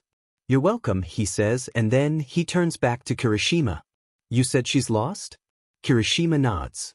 Yeah, he says, rubbing the back of his neck. I found her at the train station earlier. I think she got separated from her parents, or they got on a train without her. We waited there for a while, but, obviously we didn't have any luck. I was on my way to the police station, but she wanted to stop for a little while, so, here we are. Izuku nods stiffly. Would it help if I stuck around for a while? Just until we find her parents? Kirishima seeks in a deep breath, then claps his hands together and bows his head, like he's praying. he says in a single rush of breath. Please stick around and help me, I can't understand anything she's trying to tell me. Izuku nods simply. It isn't what he wants to do. He'd much rather be alone, be lying in the sun, maybe on his way home to snuggle his cats, but this is more important. He'll stick around at least until he's sure Yachi gets home safely. Yachi rushes towards him and holds out the frisbee, practically pressing it into his hands, and Izuku looks back and forth between her and Kirishima, not really knowing what to do. Eventually, his fingers close around the frisbee, and Yachi lets go of it and steps back. We can play together, she says. Izuku blinks. She wants us to play frisbee, Izuku says to Kirishima. Oh. Kirishima snaps his fingers. We can do that, yeah. What kind of mission is this? Izuku catches the frisbee in one hand, then sends it at Yachi, who catches it with both hands over her head, beaming, then throws it, gracelessly, at Kirishima. Kirishima lunges forward, skidding on the ground with hands outstretched to catch it, and Yachi laughs and points. Kirishima tosses the frisbee to Izuku, who again tosses it to Yachi, who again tosses it to Kirishima, and so on and so forth. This is strange, Izuku thinks, catching it and sending it at Yachi once more. His hood is still down, but so far, he hasn't gotten any looks, or maybe he has, and people have just been kind enough to avert their eyes and not draw attention to him. This is not really strange. He's so lost in thought that he almost misses the next time the frisbee is thrown at him, but his reflexes are fast enough that he catches it and sends it off to Yachi in one smooth movement. This is not really strange. He's never done anything like this before. With his mom, yeah, once or twice, not very often though. Usually when they go to the park, all Izuku wants to do is lay in the sun. But this is not something totally different. He's never done something like this with people his age before. He's never hung out with other kids before. Here's your initiation, my children. Kill him. Izuku throws the frisbee too hard and too long, almost like he's throwing one of his. As Yachi ducks beneath it, and it sails right over her head, far behind her, finally disappearing into the shadows of a small forest nearby. Yachi gives Izuku this less than thrilled scowl, then spins around and chases after it. Izuku actually has to catch his breath, skin oxygen from between his gritted teeth once, twice, thrice. Hey man, you okay? There's a hand on his shoulder suddenly and Izuku whips around, and there's blood in his ears and his heart is pounding and kill him, he wants me to kill him, I can't kill him. He snaps out of it as he reaches for one of his knives.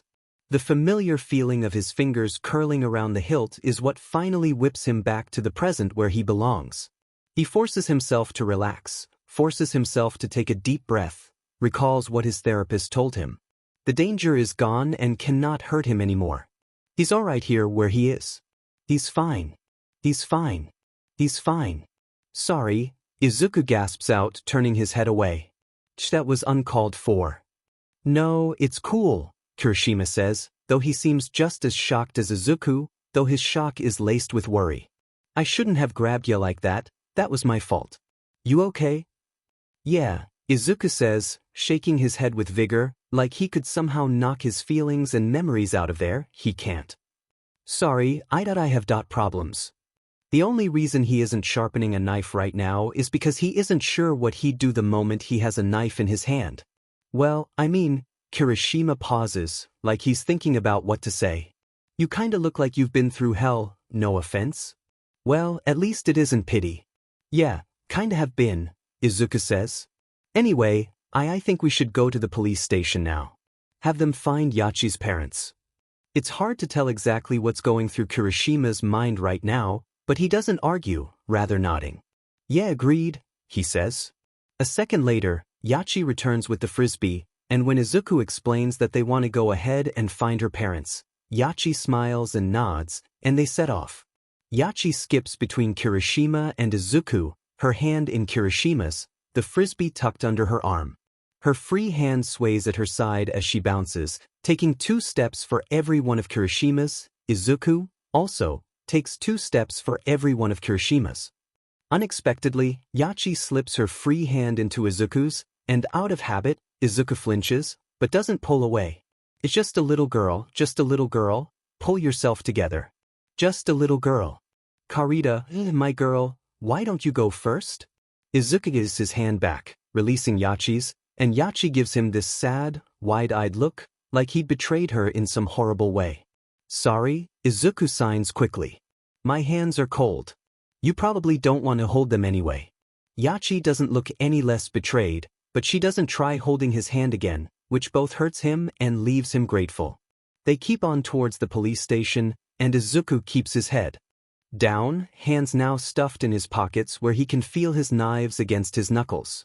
A few clouds have begun to roll in, which only adds to his gloom. Why can't it just stay sunny? Seriously, why? He hears a whirring sound and a crunch of metal to his left. Threat. He leaps and tackles Yachi and Kirishima to the ground, slamming what measly body weight he has against them. He takes them both down, hitting the asphalt, and an entire car flies out from the side street they'd passed a second ago, missing them just barely. Izuku rolls with the fall and skids to his feet immediately, knives already flashing, one in each hand. Kirishima and Yachi are still on the ground, but they're out of danger for now. They watch, the three of them, as the car slams into the side of a building with more crunches and creaks of metal, and Izuku grits his teeth. Screams fill his ears, and surrounding civilians begin to run, scrambling to get away from the disaster. What the hell? Kirishima gasps, scrambling to his feet alongside Izuku, pulling Yachi up with him. Her eyes are wide, and she grasps at Kirishima's forearms for purchase, holding tightly. Holy! Another car slams into the first one, and it explodes. The shockwaves throw Izuku back off his feet, as well as Kirishima and Yachi, and Izuku rolls twice before getting his feet underneath him again, skidding backwards slightly as his shoes scrape the asphalt. He grits his teeth into a snarl, eyes narrowed. Threat. There are fires now, along with the screaming, panicking civilians and the decimated vehicles still smashed in the side of the building. Threat. Patrioti. Get back! Izuku shouts, running, shoes slamming into the asphalt. Multicolored lights flash in the corners of his vision as he draws out two more knives, another one for each hand. Screams and the crackles of fire roar through his ears, feet pounding the ground in time with his racing heart. He turns the corner sharply. If his reflexes had been any slower, he would have had his head taken off by a car. He dodges, grazed by some part of the crunched metal that used to be a vehicle. The gash on his arm is already bleeding and it stings, but he's had worse. He's had so much worse. He gets to his feet, eyes narrowed at the sight in front of him. Do you want to die? Izuku barks. Is that it? The slime villain moves its one eye and white teeth on him, face curling into a grotesque grin. So you finally get here, the villain gurgles, slithering towards him. I thought you might, kid, you took something away from me under that bridge, my dignity. You literally tried using me as a skin suit, Izuku says. What did you expect me to do? Sing you a song? He clutches his knives, two in each hand, a little harder, and the villain looks appalled. That didn't give you the right to stab me in the eye, it shrieks in a gross, wretched gurgle. You, the villain's body thrashes and writhes for a moment. I'm not going to kill. You already tried once, Izuku says, crouching. You really want to lose that other eye? Oh, I won't fail this time, the villain says, grinning at him. This time, it'll be you who loses. Izuku pounces. The villain springs at him likewise, actually laughing, and Izuku grits his teeth, hilts of his knives held between his fingers, ready to fly, itching to bury themselves in their target. You heard me, Kawarita. Kill him. Kill him and become who you're meant to be. He snaps himself out of it quickly, a little scared of himself, because that train of thought was. Izuku's hesitation costs him. The knives fly, but the villain is able to slide its eye further down the slime on its body, and the knives sink harmlessly into it. There's a beat, a moment. And then he's drowning. There's a situation downtown. It's not bad. It's really bad, judging by the clips Toshinori saw on the news. As it is now, he's rushing for the scene as Toshinori, not All Might, he'd already used up his time today, damn it, just to see for himself. Heroes are on their way already to do what they can, but he has to make sure his hunch isn't right. He has to make sure the villain hadn't actually escaped. Sirens were as vehicles speed by him on the roads. The sky has turned black with smoke, and embers rise into the sky, only to be swallowed up by darkness. Toshinori gets there. The area is already being blocked off by police, and a few heroes are on the scene, dragging injured civilians from buildings or vehicles, then bringing them to waiting paramedics. Hurry, we need reinforcements. I can't fight in fires like this. Where's the fire truck? The road conditions. There's a kid. Yachi. Midoriya. The voice prevails through the others, and a kid comes barreling down the street, whirling around frantically, looking this way and that, scared, horrified. Midoriya, he shouts again. Midoriya. There's a kid. Toshinori's heart leaps into his throat. I won't kill him. She throws down the knife she's been given. I won't kill him. I don't care what you think is right or good, but I will not kill him. A chuckle, dark and deep. Yes, that's what I thought too, my dear girl, that you're weak. Izuku is drowning. He's kicking and he's thrashing and his lungs fill with liquid until he can't breathe anymore, until his throat constricts and tightens and he can't. He grips his knives tighter but he can't fight anymore. He's thrashing and fighting but anything he does now is POI until he's going to DIE, he's going to FAIL. And then it stops. He hits the ground, coughing and hacking and bringing up whatever foreign fluid clogs his lungs and throat. His shaking fingers close around the hilts of his knives, palms bracing him against the ground, the cracked asphalt leaving scrapes on his knees through his jeans. His head snaps up a second later.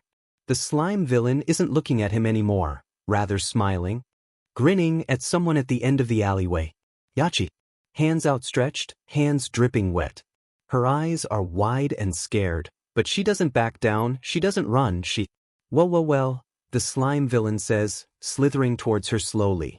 Izuku finally stops hurling and his mind starts ticking like a bomb, and he tightens his grips around his knives and, a water quirk, how fascinating. Stay away, stop. The villain pounces on her, and her screams cut through Izuku's mind like a chainsaw. No. Stay away from her. Ko-chan. He's screaming, he's thrashing, he's being physically restrained by several villains cuffing his forearms, dragging him back. Ko-chan. Kyo-chan. Ko-chan is reaching for him, the ringleader of this whole operation grasping her upper arm, keeping her from escaping. Kitten. Their fingertips brush, but then they're yanked away from each other, and fingers are settled over Ko-chan's face and tears stream down her cheeks. She's scared, she's so scared. Kyo-chan. He screams and thrashes but it's not enough, he's never enough. Kawarita. There's a sound. A crunch. A snap.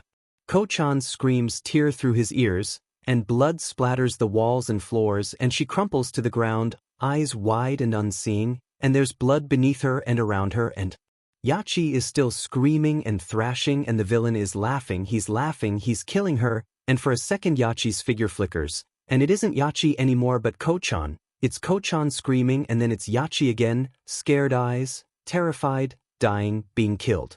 Izuku's mind fills with static. His entire body goes numb. In the back of his mind he hears words, he feels it, a voice that is his but also isn't. Doit.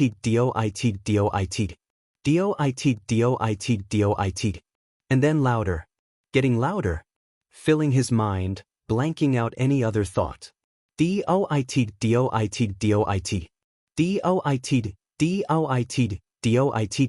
Around him, the world blurs.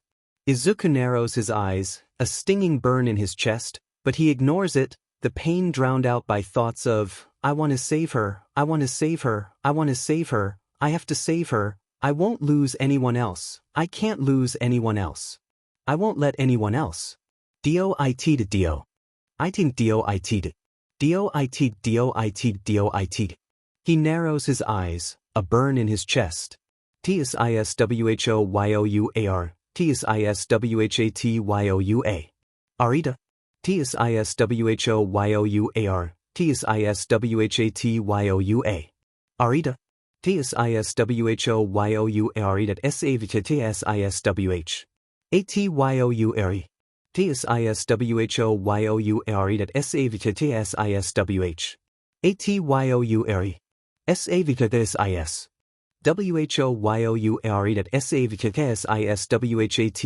whoyouare.savttsiswhatyou. savtr. savttsiswho. youare savtr.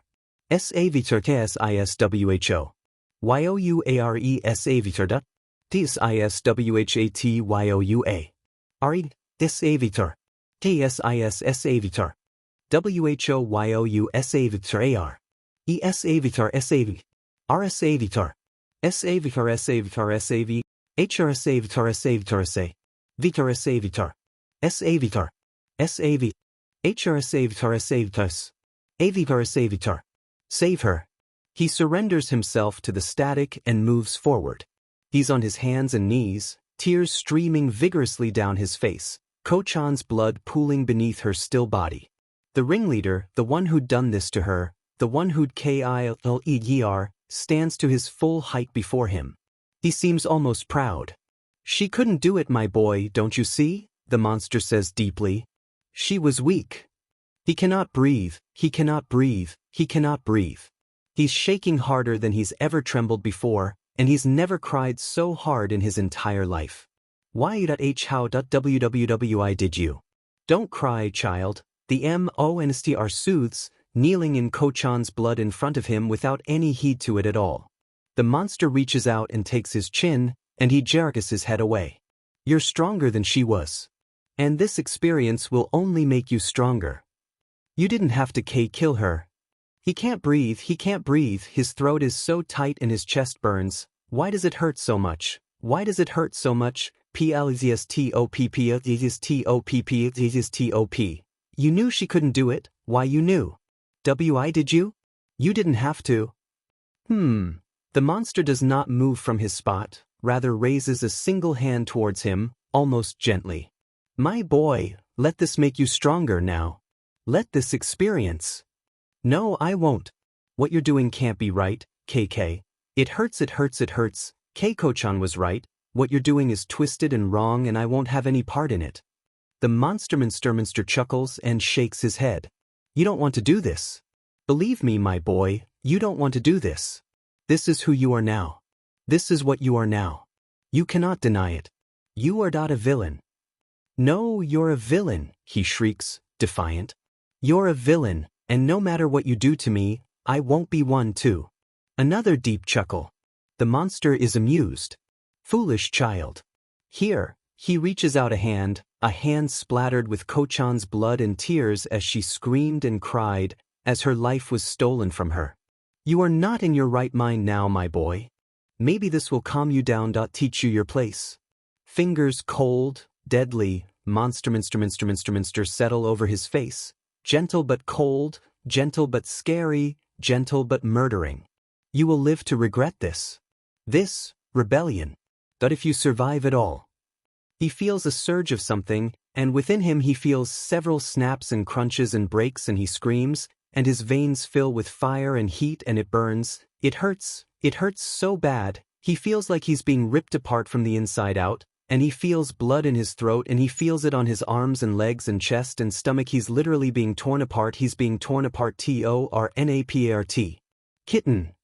He screams and grabs and yanks, not at something physical but at something within him. He yanks and he pulls and he drags and he hurts and it hurts so badly. It hurts so badly, but seeing Ko-chan in pain hurts so much worse. This is nothing. Doit. What in the? Everyone get out of here. What the hell? He feels himself screaming as static fills his mind and heart and soul, and all he can think about is Ko-chan. All he can think about is her shining eyes and smile, but the image is swallowed by her blank, dead eyes and broken body, and he screams louder, cries harder, thrashes, shrieks, yanks, drags, pulls, until static. Toshinori watches, and there's nothing he can do. Absolutely nothing. The police are forcing the civilians back, and there isn't a single hero on site right now that can take care of the situation. And Izuku is there. And so is a little girl, who'd slipped past the policeman to help Izuku when it was him being drowned and suffocated, but now it's her in Izuku's place, held captive in the villain's liquid but suffocating grasp. Tashinori feels a burn and an ache, but there's nothing he can do. There's nothing he can do, absolutely nothing he can do. And then something weird happens. The villain has been thrashing and laughing and cackling this entire time, but now that it stops. The villain stops moving, stops laughing, stops everything. Izuku has moved again, striding forward, and he has those same dead eyes as before, but now they're bright golden. His irises are a bright, molten gold, and he's striding forward, slowly, but deliberately. Tashinori's vision blurs. On the corners of his sight, static begins to gather, like pixel glitches in a video game. His ears ring, and his mind is full of the static, suddenly. He can't think. He tries, but he literally cannot think. And then the villain is thrashing again, but this isn't a gleeful thrash, a triumphant flailing of joy. This is writhing. This is the villain shrinking in on himself, shrieking, twisting, and Izuku continues towards him, step after step, eyes bright gold. Lethergo. Izuku's voice slices through the static, but only long enough for Tashinori to be completely, utterly horrified by his tone of voice. His voice is low, and it sounds like there are several people talking at once, garbled but somehow oh so very clear. The villain thrashes again, writhing and screeching like it's in physical pain, and Yachi drops from its hold and scrambles to her feet. She doesn't run towards the police, rather, she runs towards Izuku, hiding behind his legs and burying her face in his lower back. Izuku doesn't flinch. 2 knives come out of nowhere, and suddenly he's holding 3 in each hand in between his fingers, blades gleaming in the light of nearby fires. Youhavnorightttotors There is no way that voice is coming out of a kid, there is no way. Tirlivsdonotbungtoyou. The slime villain is still shrieking and writhing. Youhavnorightttotitfrom. Stop it, the villain gurgles. Stop it, I'm sorry, stop it please. Yourethoenjoyngroingto estel populi slivis, notmidots. What the hell? Tashinori's mind is still full of static, and for the life of him, he can't get rid of it. His line of sight is closing over with static, and judging by the reactions of the people near him, they're experiencing the same. Stop it, I'll do anything. The slime villain pleads with him, actually pleads. Stop it, stop it. Izuku stares him down harder. The villain shrieks and writhes again, thrashing, screaming, and Tashinori's ears fill with static too, until he can't hear anything but a buzz, a garbled, static buzz through his mind and ears. And then, Yachi's arms wrap around Izuku's leg and squeeze tightly. Her eyes are closed, tears streaming down her cheeks, and something changes. Izuku's eyes flicker green, for a brief moment, and then the slime villain drops into an unmoving puddle, its one eye closing. It probably isn't dead, Tashinori thinks. Probably. There's a beat. The static clears some of it at least, but not all of it, and Tashinori shakes his head vigorously, then raises his gaze. Izuku's eyes are still golden, and there's blood running down his face from them, like big, bloody tears. And then he crumples to the ground. The static cuts abruptly, giving Tashinori a sudden yank of whiplash, and Yachi's screams bring him back to the present fully. The girl shakes Izuku harshly, but Izuku doesn't move, limp and still with blood on his face beneath his closed eyes. It takes Yachi's scream to bring them all back to the present, actually, and then there's business around Tashinori again, paramedics rushing forward towards Yachi and Izuku, tailed by that red-haired kid who'd been shouting for them earlier, and the heroes and police move to secure the unconscious villain. Tashinori can't move. Midoriya Izuku, scarred, with eyes of a hardened soldier ready to carry out commands, a boy with knives and scarily accurate aim, a boy who'd seen so many unspoken horrors. That moment, when Yachi's arms squeezed Izuku's leg and Izuku's awareness returned, when the green flashed in his irises. Tashinori had seen fear. Tashinori had seen pain. A chuckle. I suppose you're stronger than even I gave you credit for, my boy. How intriguing. Wonderful. Tensei is having a bad day. Villains have been on the loose and more bold than ever, seemingly, and not only has it been a bad day, but it's been an incredibly long day as well that just can't seem to end fast enough. Right now, he's on patrol in an abandoned part of the city. A helicopter had spotted a few suspicious-looking individuals earlier and reported it to the police station, and the police had sent the memo to the nearest hero agency, who in turn put Ingenium on the case. It isn't a problem at all, he just wants this day to be over already. Nonetheless, he doesn't complain. Being a hero means helping people, and if he can help someone by investigating this area, well, he'll do it. Like on cue, a piercing, grating scream meets Tensei's ears, and immediately he stands a little straighter, now fully alert and on the lookout. The scream goes on for a good long while a child screams, a boy's by the sound of it, and Tensei takes off after it, following the echoing, pained scream down winding roads and streets. He touches the communicator by his ear. Headquarters, this is Ingenium, checking in. Downtown, near Shinjuku. I need people on standby. Noted, Ingenium. Be careful. Tensei cuts the connection and keeps down the street, running. The screams have stopped, leaving a haunted echo of them in Tensei's ears, and he moves faster. That had been a young child, scared and hurt, and Tensei only hoped they were okay. Tensei sees him, running. A blur in the darkness, tripping and stumbling, but the silhouette is too small to be anything other than a child. Hey, wait. Tensei calls. Sprinting after him. A part of him thinks smooth, real smooth, but he ignores that as best he can and continues to run, chasing after this child with all his might. And then he feels something, almost physically feels something. It isn't a solid thing, but rather that's something within him. His mind fills with haze and static, and the corners of his vision pixelate, blacks and whites blinking and winking at him as he tries to follow the kid through the streets.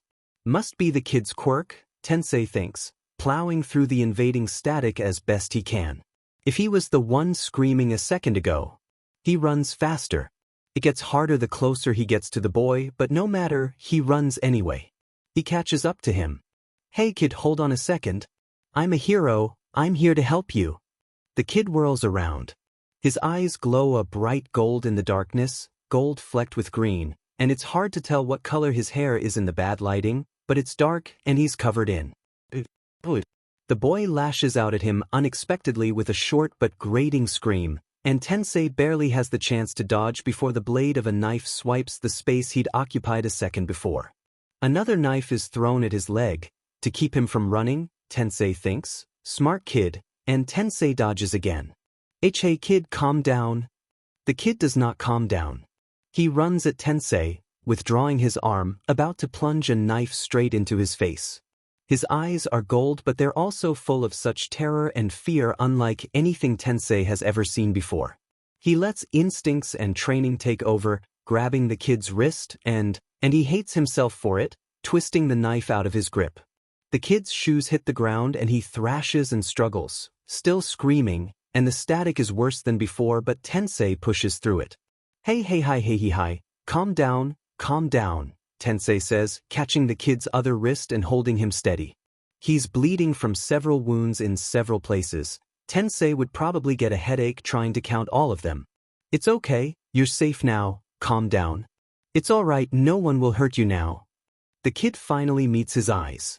They're half gold, half green now, gold covered with green splotches, or maybe it's the other way around, but it looks like some of his awareness has returned, if some. The kid opens his mouth. Nothing comes out of it. Tensei reaches over without breaking eye contact, taking the kid's knives off the ground. Immediately, longing flashes in the kid's wide, scared eyes, and Tensei looks between him and the knives for another moment. Do you want the knives back? The kid doesn't answer, not really. His breath hitches in his throat, and his eyes fill with a new kind of fear. Okay, calm down, Tensei says immediately. I'll give them back if you promise not to try and stab me again, okay? The boy swallows hard, then nods.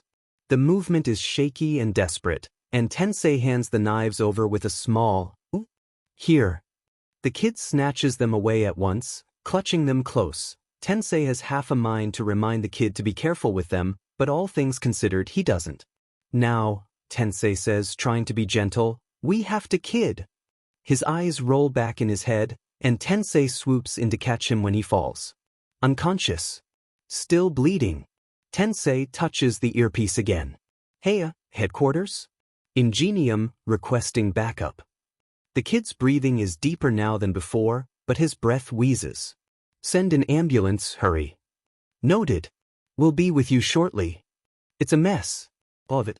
Now that he's been brought to something like awareness again, Toshinori hears the sirens of the arriving fire trucks and ambulances. The boy from earlier with spiky red hair is comforting the little girl. Her face is buried in his stomach, and her hands fist handfuls of his shirt. He's patting her head calmingly while giving a testimony to the police. Said officer is jotting down everything he says on a notebook. The ambulance has already loaded Izuku onto a stretcher. He's unconscious, face a ghastly pale with blood running down his cheeks from his eyes, almost like tears. Those eyes had been open a minute ago, bright gold and deadly and blank. But also afraid.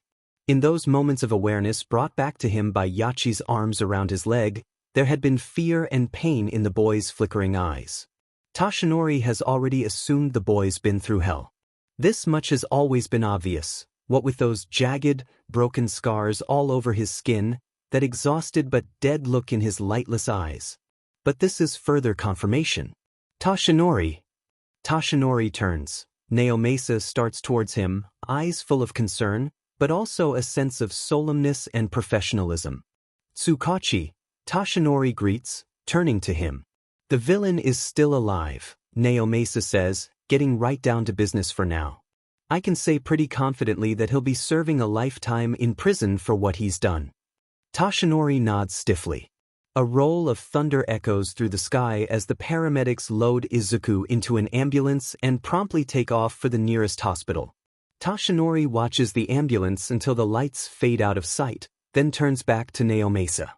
That boy, Naomasa says. Do you know him? Sort of, Toshinori answers. We met briefly on a different encounter with the same villain. I'd gotten there to save the boy, but, honestly, he was doing just fine on his own. Naomasa nods. I'm assuming this is why the villain only has one functioning eye. Yeah. DMN. Naomasa looks at where the ambulance had disappeared down the street, then shakes his head. It takes a lot of mental strength to do something like that, even in self-defense. He stops suddenly, like he had just remembered a long-forgotten answer on a test. Do you know the boy's name? Midoriya Izuku. Naomasa's eyes fill with something odd, something Toshinori can't put his finger on. I see, Naomasa says, turning. But Toshinori frowns. You've heard of him? Naomasa releases a sharp exhale through his nose. There isn't a detective in the region who hasn't heard his name. Toshinori's breath catches in his throat, but before he has the chance to say anything else, they're approached by the red-haired boy, who is carrying the girl against his hip. Hey, sorry for interrupting, he says, hoisting the girl up further, and this might be a bad time, but me and Midoriya, he pauses and winces. We were taking this girl to the police station when we were attacked by that thing. I found her alone this morning. She's deaf, and I have no idea where her parents are. Oh, Naomasa says, nodding. Yes, thank you for looking after her. Would you mind accompanying us to the station? It won't take long to locate her parents and give them a call. The boy nods immediately. Yeah, I don't mind, he says. Thanks. He's keeping level-headed about all of this, Toshinori thinks briefly. Despite the situation, he's keeping a level head about this. He doesn't really dwell on it for very long. Naomasa says his farewells and gets in the police car with Kirishima and Yachi, and while they speed out of sight, Toshinori contemplates what to do. In the end, his feet carry him to the hospital. The words, "What is it that makes a hero?" run through his mind constantly, like a broken record. There's a woman pleading earnestly with a nurse when Toshinori reaches the hospital. She isn't frantic, isn't panicking, just very, very earnest. And maybe a little desperate. You have to let me see him, she's saying, and it almost sounds like a demand. Please. It's important. The nurse looks at her helplessly. I'm sorry, he says, but until he stabilizes, we can't allow any visitations. He's on heavy quirk suppressants as it is. We don't know. You don't understand.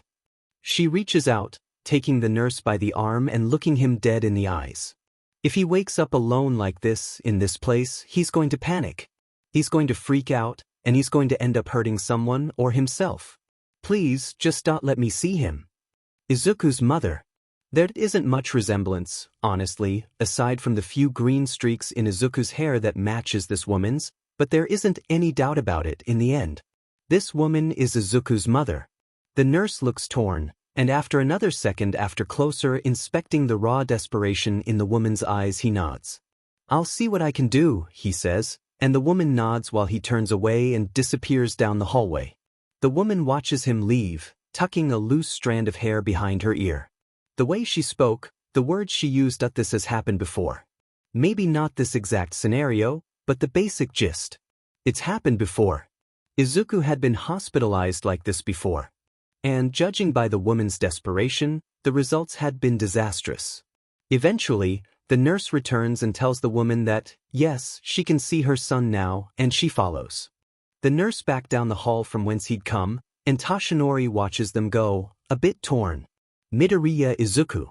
Toshinori doesn't know why, but something about the boy, his eyes, his suffering, his scars, the words, "What is it that makes a hero?"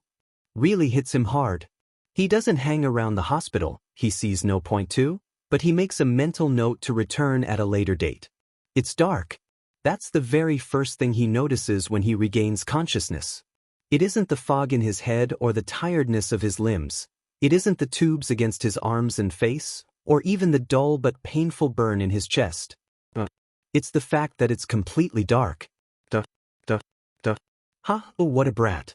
Think you can talk like that and get away with it? Well, I'll show you what happens when you mouth off to me. Stop screaming. The sooner you stop yelling at me, the sooner I'll let you out.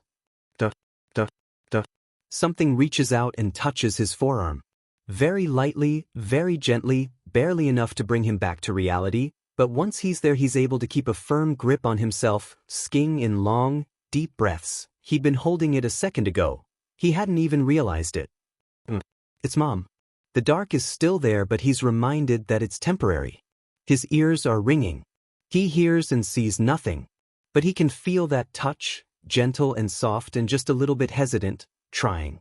Giving him space. He reaches for her, and she threads her fingers through his and squeezes his hand. He squeezes back and tries to swallow the lump in his throat with little success. His mother loosens her hold on his hand, but doesn't let go entirely. For a second, he wonders what she's doing, and then he feels a small weight dip what he assumes is the hospital bed. Then another, and another, and another, and another, and another, and then he feels something rub against his cheek. Something soft and warm and vibrating gently.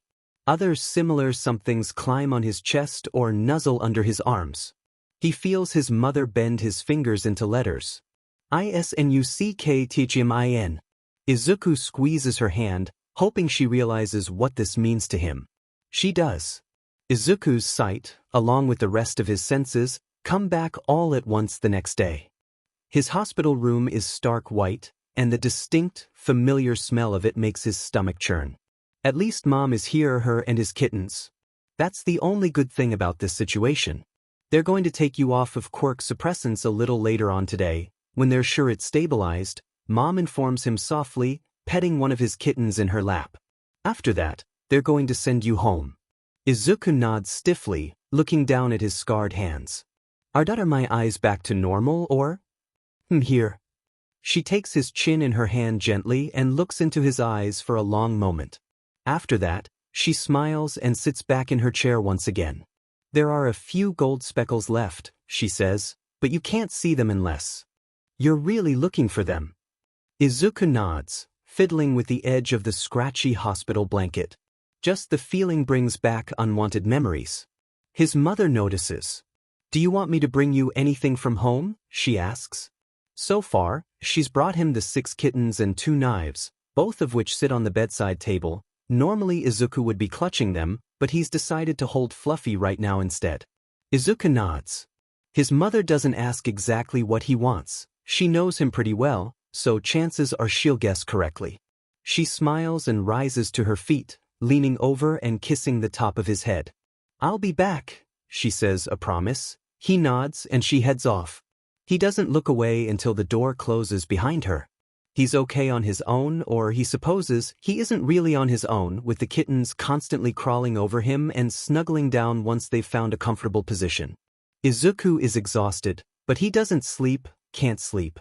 He has a hard time sleeping naturally as it is, but add recent events onto all of that. Mom gets back reasonably quickly, with his favorite white-blue tie-dyed hoodie and a blanket of the same color. He feels better once he's wearing the hoodie and the blanket is wrapped around him tightly. Just the familiar feeling brings a lovely sense of comfort to him, and he relishes in it. "I spoke with Kagami-sen earlier," Mom says, sinking back into the chair by the bedside. "Your next session with him isn't supposed to be for another 3 weeks, but he said if you'd like, he could meet with you sometime this week instead. What do you think?"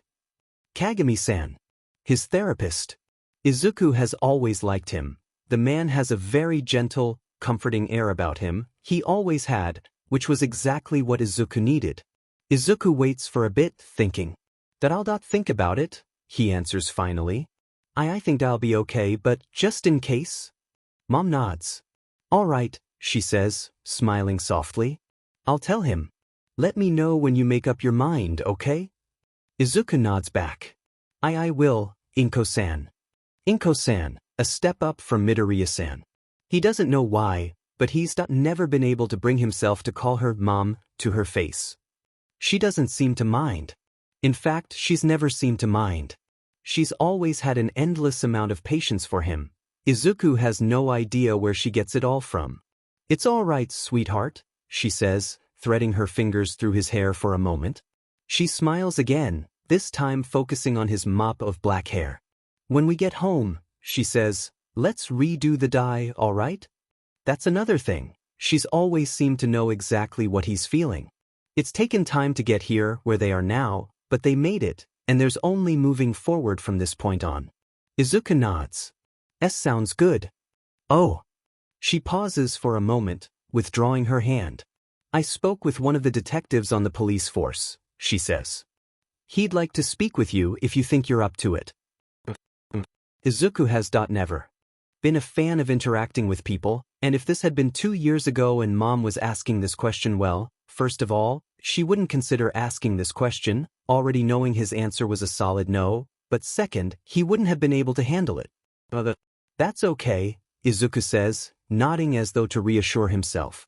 I think I'll be okay. When do they want to talk?" "Whenever you're ready." Izuku swallows, absent-mindedly stroking Marshmallow's fur. I think I'm ready now." Mom nods, rising to her feet again. "You know the gesture, if you change your mind," she says. "If anything makes you uncomfortable or you feel threatened, don't hesitate, okay?" Izuku nods back. "I won't." 2 people enter the hospital room, someone Izuku doesn't recognize, and All Might, but not the All Might the world knows him as. This is the All Might Izuku met on the roof, maimed and scarred by a villain many years ago. Mom is right behind them, and of course she is. "Hello, Midoriya-kun," the stranger greets, extending a hand to Izuku. He's cautious. Izuku notices, not pushy at all, waiting for Izuku to make the next move. "I'm Naomasa. This is Tashinori, a friend of mine who also helps out on the force." Not technically a lie, Izuku thinks, then reaches out and shakes Naomasa's hand. He feels no threat from the officer. He must know about All Might's true identity. "If you don't mind," Naomasa says, withdrawing his hand, "I do have a couple of questions I would like to ask you regarding the slime villain." Izuku nods. "I don't mind," he says, and he says it to both him and Naomasa. A little extra reassurance to himself never hurts. Naomasa nods and takes an empty chair by the bed. Tashinori and Mom move to stand elsewhere, Tashinori to the side and Mom on the other side of the bed. Naomasa pulls out a small notebook and a pen. "I'll keep this short," he says, flipping open the notebook. "And then I'll let you rest." There are only a few things I would like you to clarify for me. Izuku nods again, petting Kittles beneath the hospital blanket, and Naomasa launches off the questions, one after the other, and Izuku fires back his answers. Have you and this villain had any encounters in the past before today? Once. I met him under a bridge. And you gouged his eye out in self-defense? Yes. What exactly did he want with you, originally? Something about taking over my body, I think. I didn't really give him much of a chance to say anything else. I see. Then, it goes on like this for some time, simple questions, rapid fire. Izuku has no trouble answering, which is odd, considering it usually takes more time for him to recover after episodes. Maybe he's getting better. The thought sends a happy little leap through his chest. After the questions, Naomasa has Izuku confirm a few other things from other eyewitness accounts, things that had happened when the slime villain attacked the second time. Izuku confirms it all. With a consistent yes, the information is accurate, although he does have to fill in a blank here and there.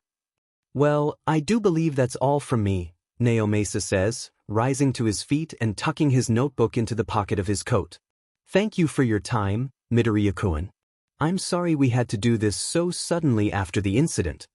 It's okay, Izuku says, nodding once again to himself and Naomasa. Thank you. The villain is he? Behind bars, Naomasa assures him, nodding firmly. And he's going to stay there for a long, long time, don't worry. Izuku lets out a long breath. It isn't exactly a sigh, merely an exhale. At least he won't have to worry about the slime villain again. Inko-san. Naomasa turns to his mother, and she meets his gaze.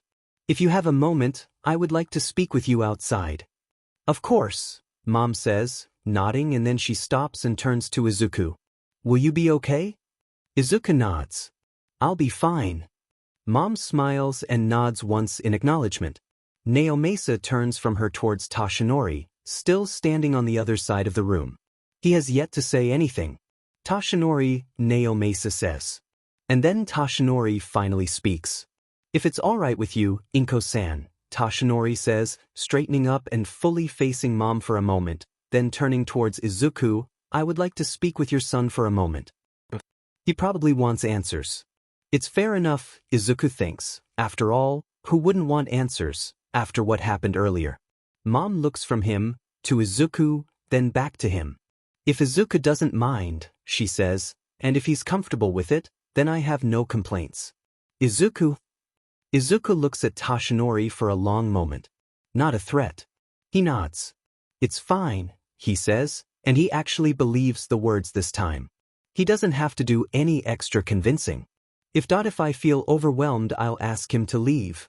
Mom nods once, then follows Naomasa out, leaving Izuku and Toshinori behind.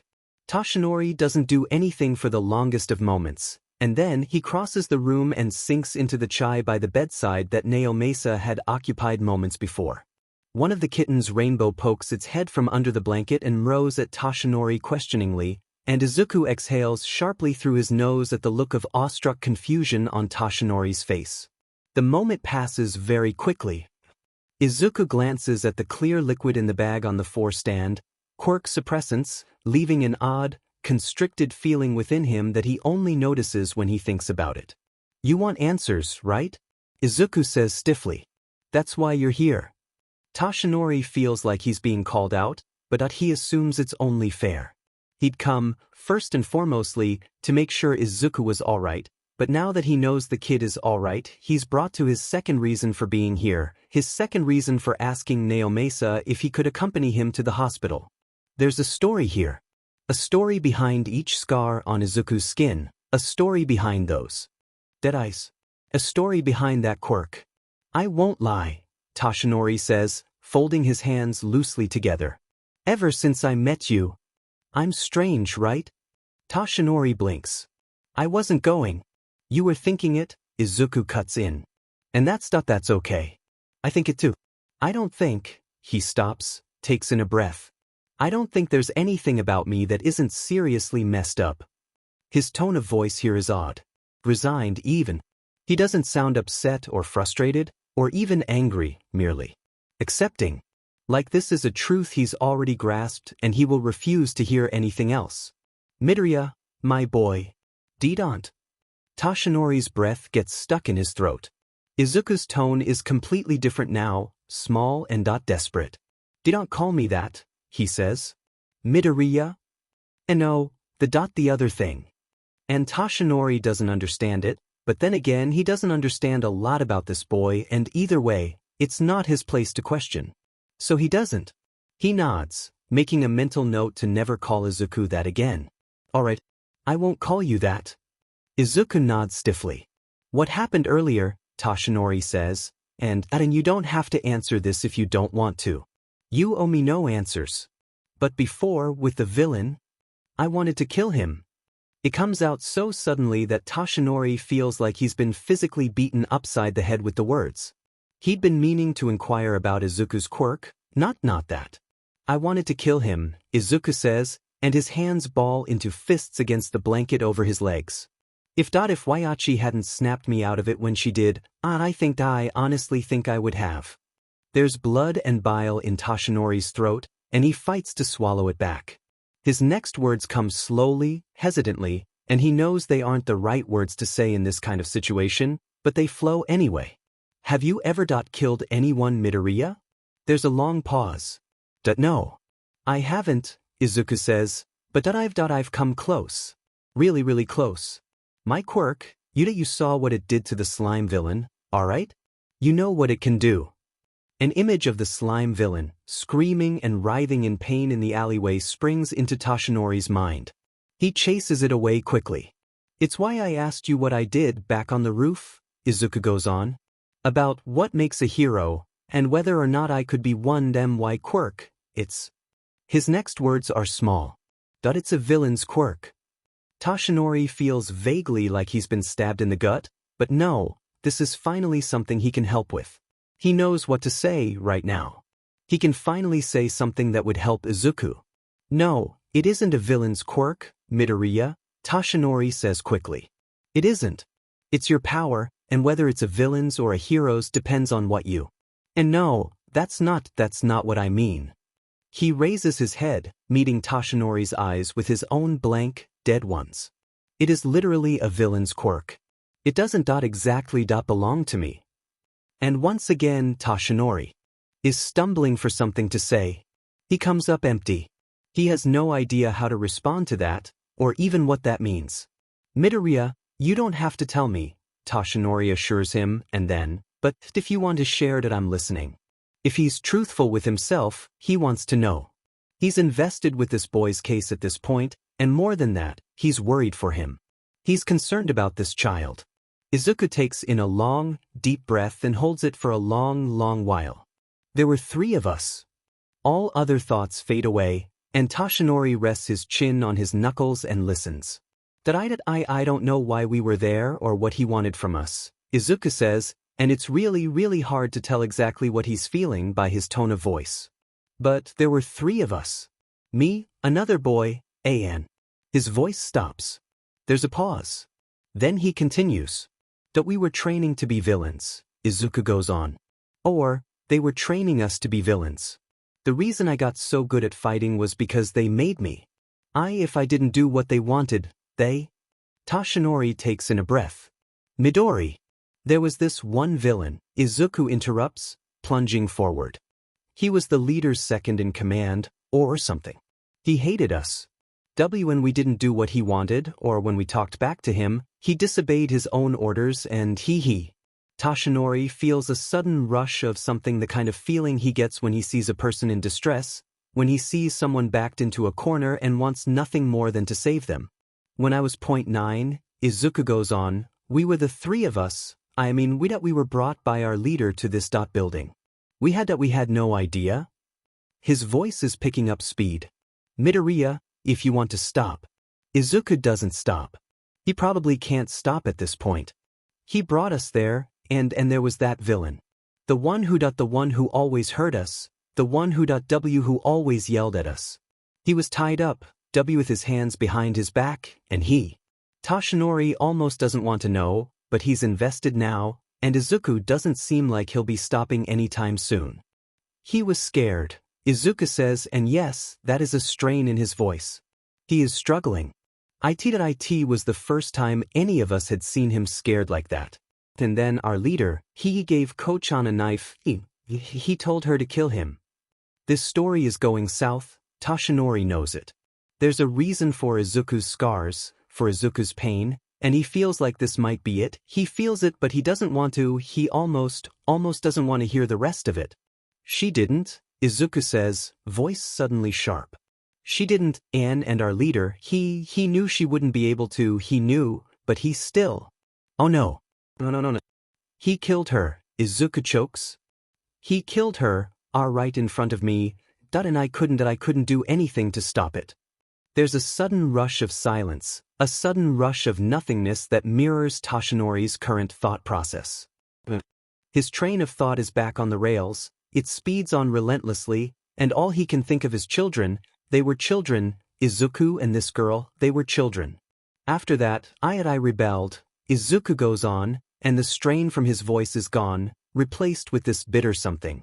I told him I wanted no part in what he was doing and that I wouldn't stand around and tolerate it anymore. And then he grabbed me. I don't at the time, I didn't know exactly what he did, but he forced one on me. A quirk, I mean. I think, Izuku takes in a breath, holds it, then lets it go and keeps going. I think he did it thinking it'd slow me down, or maybe even kill me. But he lowers his head, and his hands shake. That he underestimated the strength of someone who'd already lost everything. Toshinori puts all other thoughts out of his mind and focuses on this boy in front of him, this boy who'd been through hell, who'd literally witnessed what sounds like a horrible, gruesome murder, and not only that, but the murder of someone he knew. The murder of someone he probably called a friend. Were you two close? Toshinori asks, hardly wanting to voice the question at all. The girl, was she a friend? My sister. Oh. There's a moment that follows in which Toshinori feels like he's been stabbed in the chest. Our parents didn't want us, Izuku says. They left us for dead. Ko-chan was I think she was 3, and I was 2 years younger than her, so 1. The villains found us and raised us and one more to be like them. Right up until... Toshinori nods stiffly. He doesn't know what to say. It's why I want to be a hero so badly, Izuku goes on. Because after what happened to Keiko, the thought of that happening to anyone else, just I can't take it. I understand, Toshinori says, but it's a lie, he doesn't understand. There's no possible way he could understand even a tiny bit of what this boy has gone through, the things he's seen. But I can't, Izuku says sharply, and Toshinori feels almost physically yanked by the whiplash. My quirk, it belongs to a villain. It's a villain's quirk. I can't be a hero with it. What exactly does your quirk do, Midoriya? I can twist and warp a person's senses, Izuku answers simply. It feels rehearsed. I have little to no control over it, though. It's just output. I can't direct all of it at a single person. Some of it slips through the cracks either way. Senses, Toshinori repeats, and Izuku nods. That includes most of your nerves, Izuku elaborates.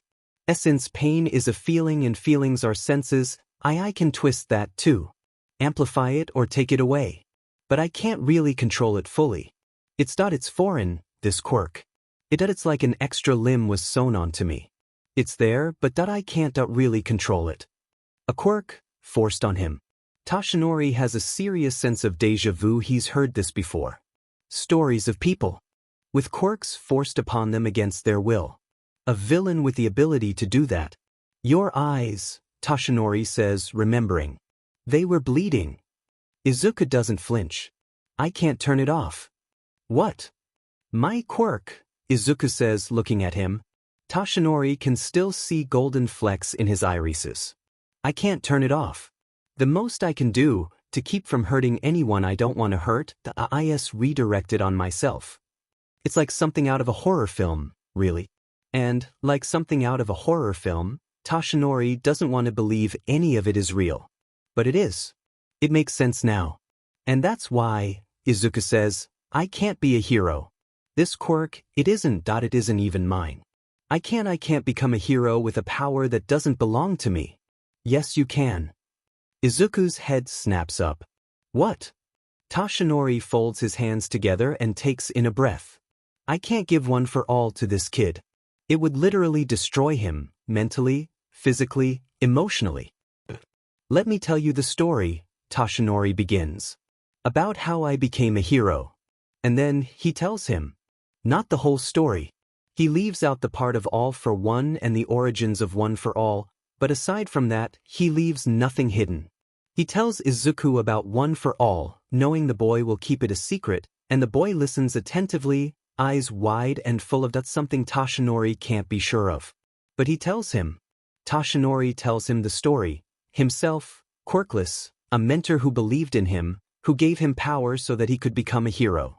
But it seems almost improper, Toshinori says once he's finished, to compare it with your situation, but your power, Midoriya it belongs to you. Not the villain who gave it to you. This power is yours and it's for you to use however you like. Izuku ducks his head. Toshinori can't see his eyes. I can't, Izuku breathes. You can, Toshinori says. I can't. Izuku snaps and he sounds genuinely distressed.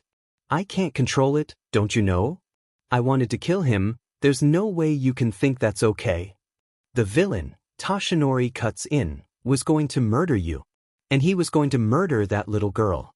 You had to be snapped out of it, but, Izuku, you were snapped out of it. And I think if you wanted to, and only if you wanted to. He pauses.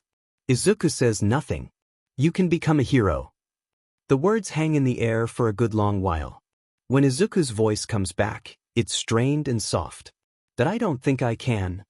I know you can, Toshinori says. And if you'll allow me I'd like to help you. Izuku looks up at him again. What do you mean? I'll help you, Toshinori repeats. If you want to be a hero, if that's your goal I'm not perfect, and I don't expect you to accept my help right away, or even at all, but if you'd like, I could help train and prepare you. Izuku's eyes shine. It's not much, but they shine. The gold is almost completely gone now, leaving behind deep green. You would do that, Izuku says, and Toshinori thinks it's a question, even though it's posed as a statement. Even though you know my story, even though you know where I came from, even though you know what I am. Who, Midoriya, Toshinori corrects, who not what. Don't degrade yourself like that. But, Izuku blinks, looking caught somewhere between confused and helpless. I grew up a villain, how? Your roots do not define the person you become. Toshinori cuts in, before he can degrade himself again. That's up to you, Midoriya. The silence stretches on for what feels like decades. For a moment, Toshinori doesn't think it will ever break. And then, did I accept? Izuku says, looking at him again. I'll have to ask my mom, first, and make sure she's okay with it, but as for me, I think I'll be okay. With you training me? Toshinori nods.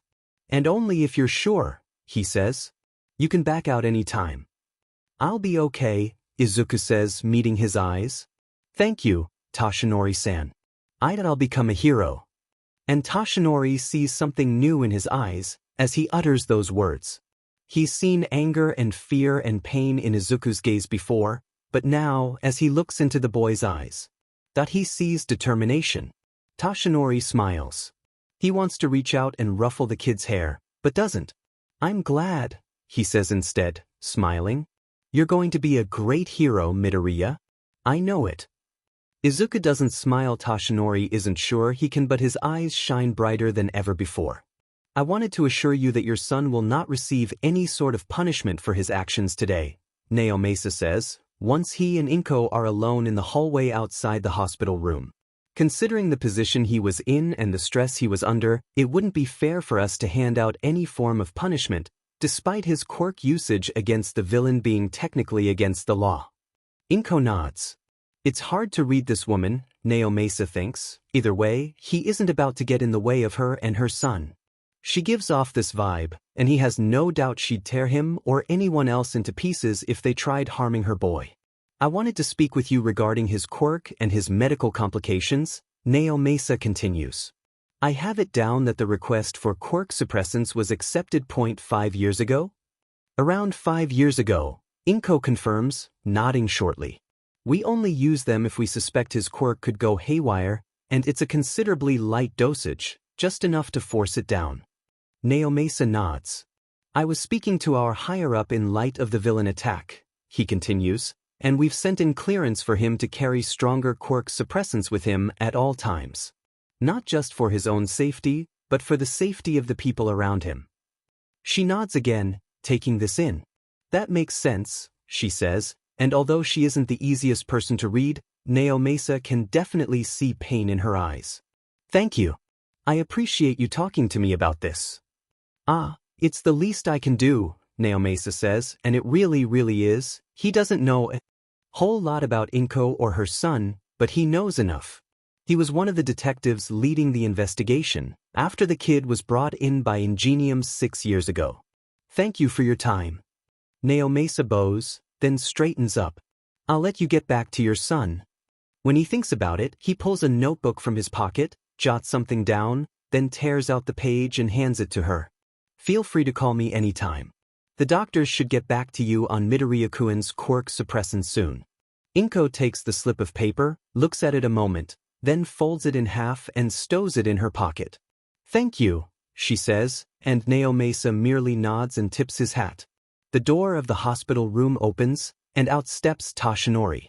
In all his years of knowing him, Naomasa doesn't think he's ever seen the man look more drawn and exhausted. The farewells are bid, and while Inko returns to the hospital room with her son, Toshinori and Naomasa flank each other and start down the hallway in the opposite direction. So, Naomasa says quietly, "You spoke to him?" "The boy." Toshinori takes in a breath. He doesn't say anything for a long moment. "That poor kid." Naomasa nods stiffly. "How much do you know about his situation?" Toshinori asks, and Naomasa sighs heavily. "I know whatever the investigation team managed to scavenge. That he was born without a quirk but ended up with one, that there's no record of him anywhere, and..." Toshinori's eyes bear into his. "And?" "That he escaped the hospital once or twice, after Ingenium found him," Naomasa says stiffly. "He was on quirk suppressants back then, so he couldn't blow away the staff with his power, but he got past the security every time. We always chased him down in the end before he got very far, but eventually we decided to investigate in the direction he was headed." Toshinori says nothing. "We found a building," Naomasa goes on. Way out there in part of an abandoned suburb. It was structurally unstable at first, so we had a group of heroes come in and secure it before we carried out the investigation. We found villains, first of all. Several of them in deep states of unconsciousness. Also, the double doors open for them and they step out of the hospital into the light of the setting sun. That we found the body of a young girl, Naomasa says. We did a DNA sample and... Kawarita, Toshinori says, and Naomasa turns to him. She was Midoriya's older sister. Naomasa nods stiffly, and in his mind he wonders what kind of twisted people would murder a little girl, murder a child, but he's been a detective long enough to know that the world really is just that sick and demented, that there are people out there, villains, monsters who would do such a thing. The doctors examined her body to determine what actually killed her, Naomasa goes on, and from the X-rays, it looked like every bone in her body had been twisted and snapped. Her internal organs were damaged beyond what could be fixed. And if that didn't kill her already, the blood loss would've. It makes his stomach twist, thinking about this, but he turns towards Toshinori and doesn't let it show. "And now you've spoken with the boy too," Naomasa says. "So you know his side of the story?" Toshinori nods stiffly, pain and exhaustion ebbed deep in his eyes. Tsukachi that girl, Kawarita and Midoriya, his quirk. All for one, Naomasa says simply. They're both thinking it. He's the only villain out there that can forcefully put quirks on people like that, not to mention keep an operation like that so under wraps. He forced something onto her too, Toshinori says. Kawarita. All for one knew she wouldn't be able to handle having a quirk forced onto her, so he killed her by doing exactly that. Naomasa takes in a breath through his nose. He feels suddenly very drained. That's what it looks like, yeah. Toshinori looks down for a long moment, hands clenched into fists at his sides. I hope that BSTRD burns in hell. Naomasa lets out a breath, but nods his agreement. We can at least be glad that you defeated him when you did, he says. By the way it sounds, you fought him a year or so after Midoriya-kun was rescued by Ingenium. He's long gone now. Toshinori nods, the movement small. But I do have one last question, he says, looking up. The boy, Midoriya, does he know? How Kawarita was killed? Naomasa's breath gets stuck in his throat. No. No, he doesn't. Then Brat, this is the third time we've had to treat her for cuts. Do you care about her at all? Do you even give a DMN that one slip of the knife could literally kill her? No, I do care, I do. Then you'll work harder at your aim. We ain't gonna keep treating her injuries. If you don't want her to die, you'll do literally whatever you can to handle those knives better. Do you understand me? I do, I promise. His forearm is bandaged. He hadn't noticed it before, but he remembers being cut by a piece of torn-up car that had been flung at him. He sighs, reaching over and running his fingers along the bandages. Ko-chan. Her arms are bandaged. Both of them. What's up? She asks, turning to look at him. They have a room, not a cage, but even their shared bedroom is dehumanizing. There are 3 beds, small. A window way up high. Dark walls. Very dark.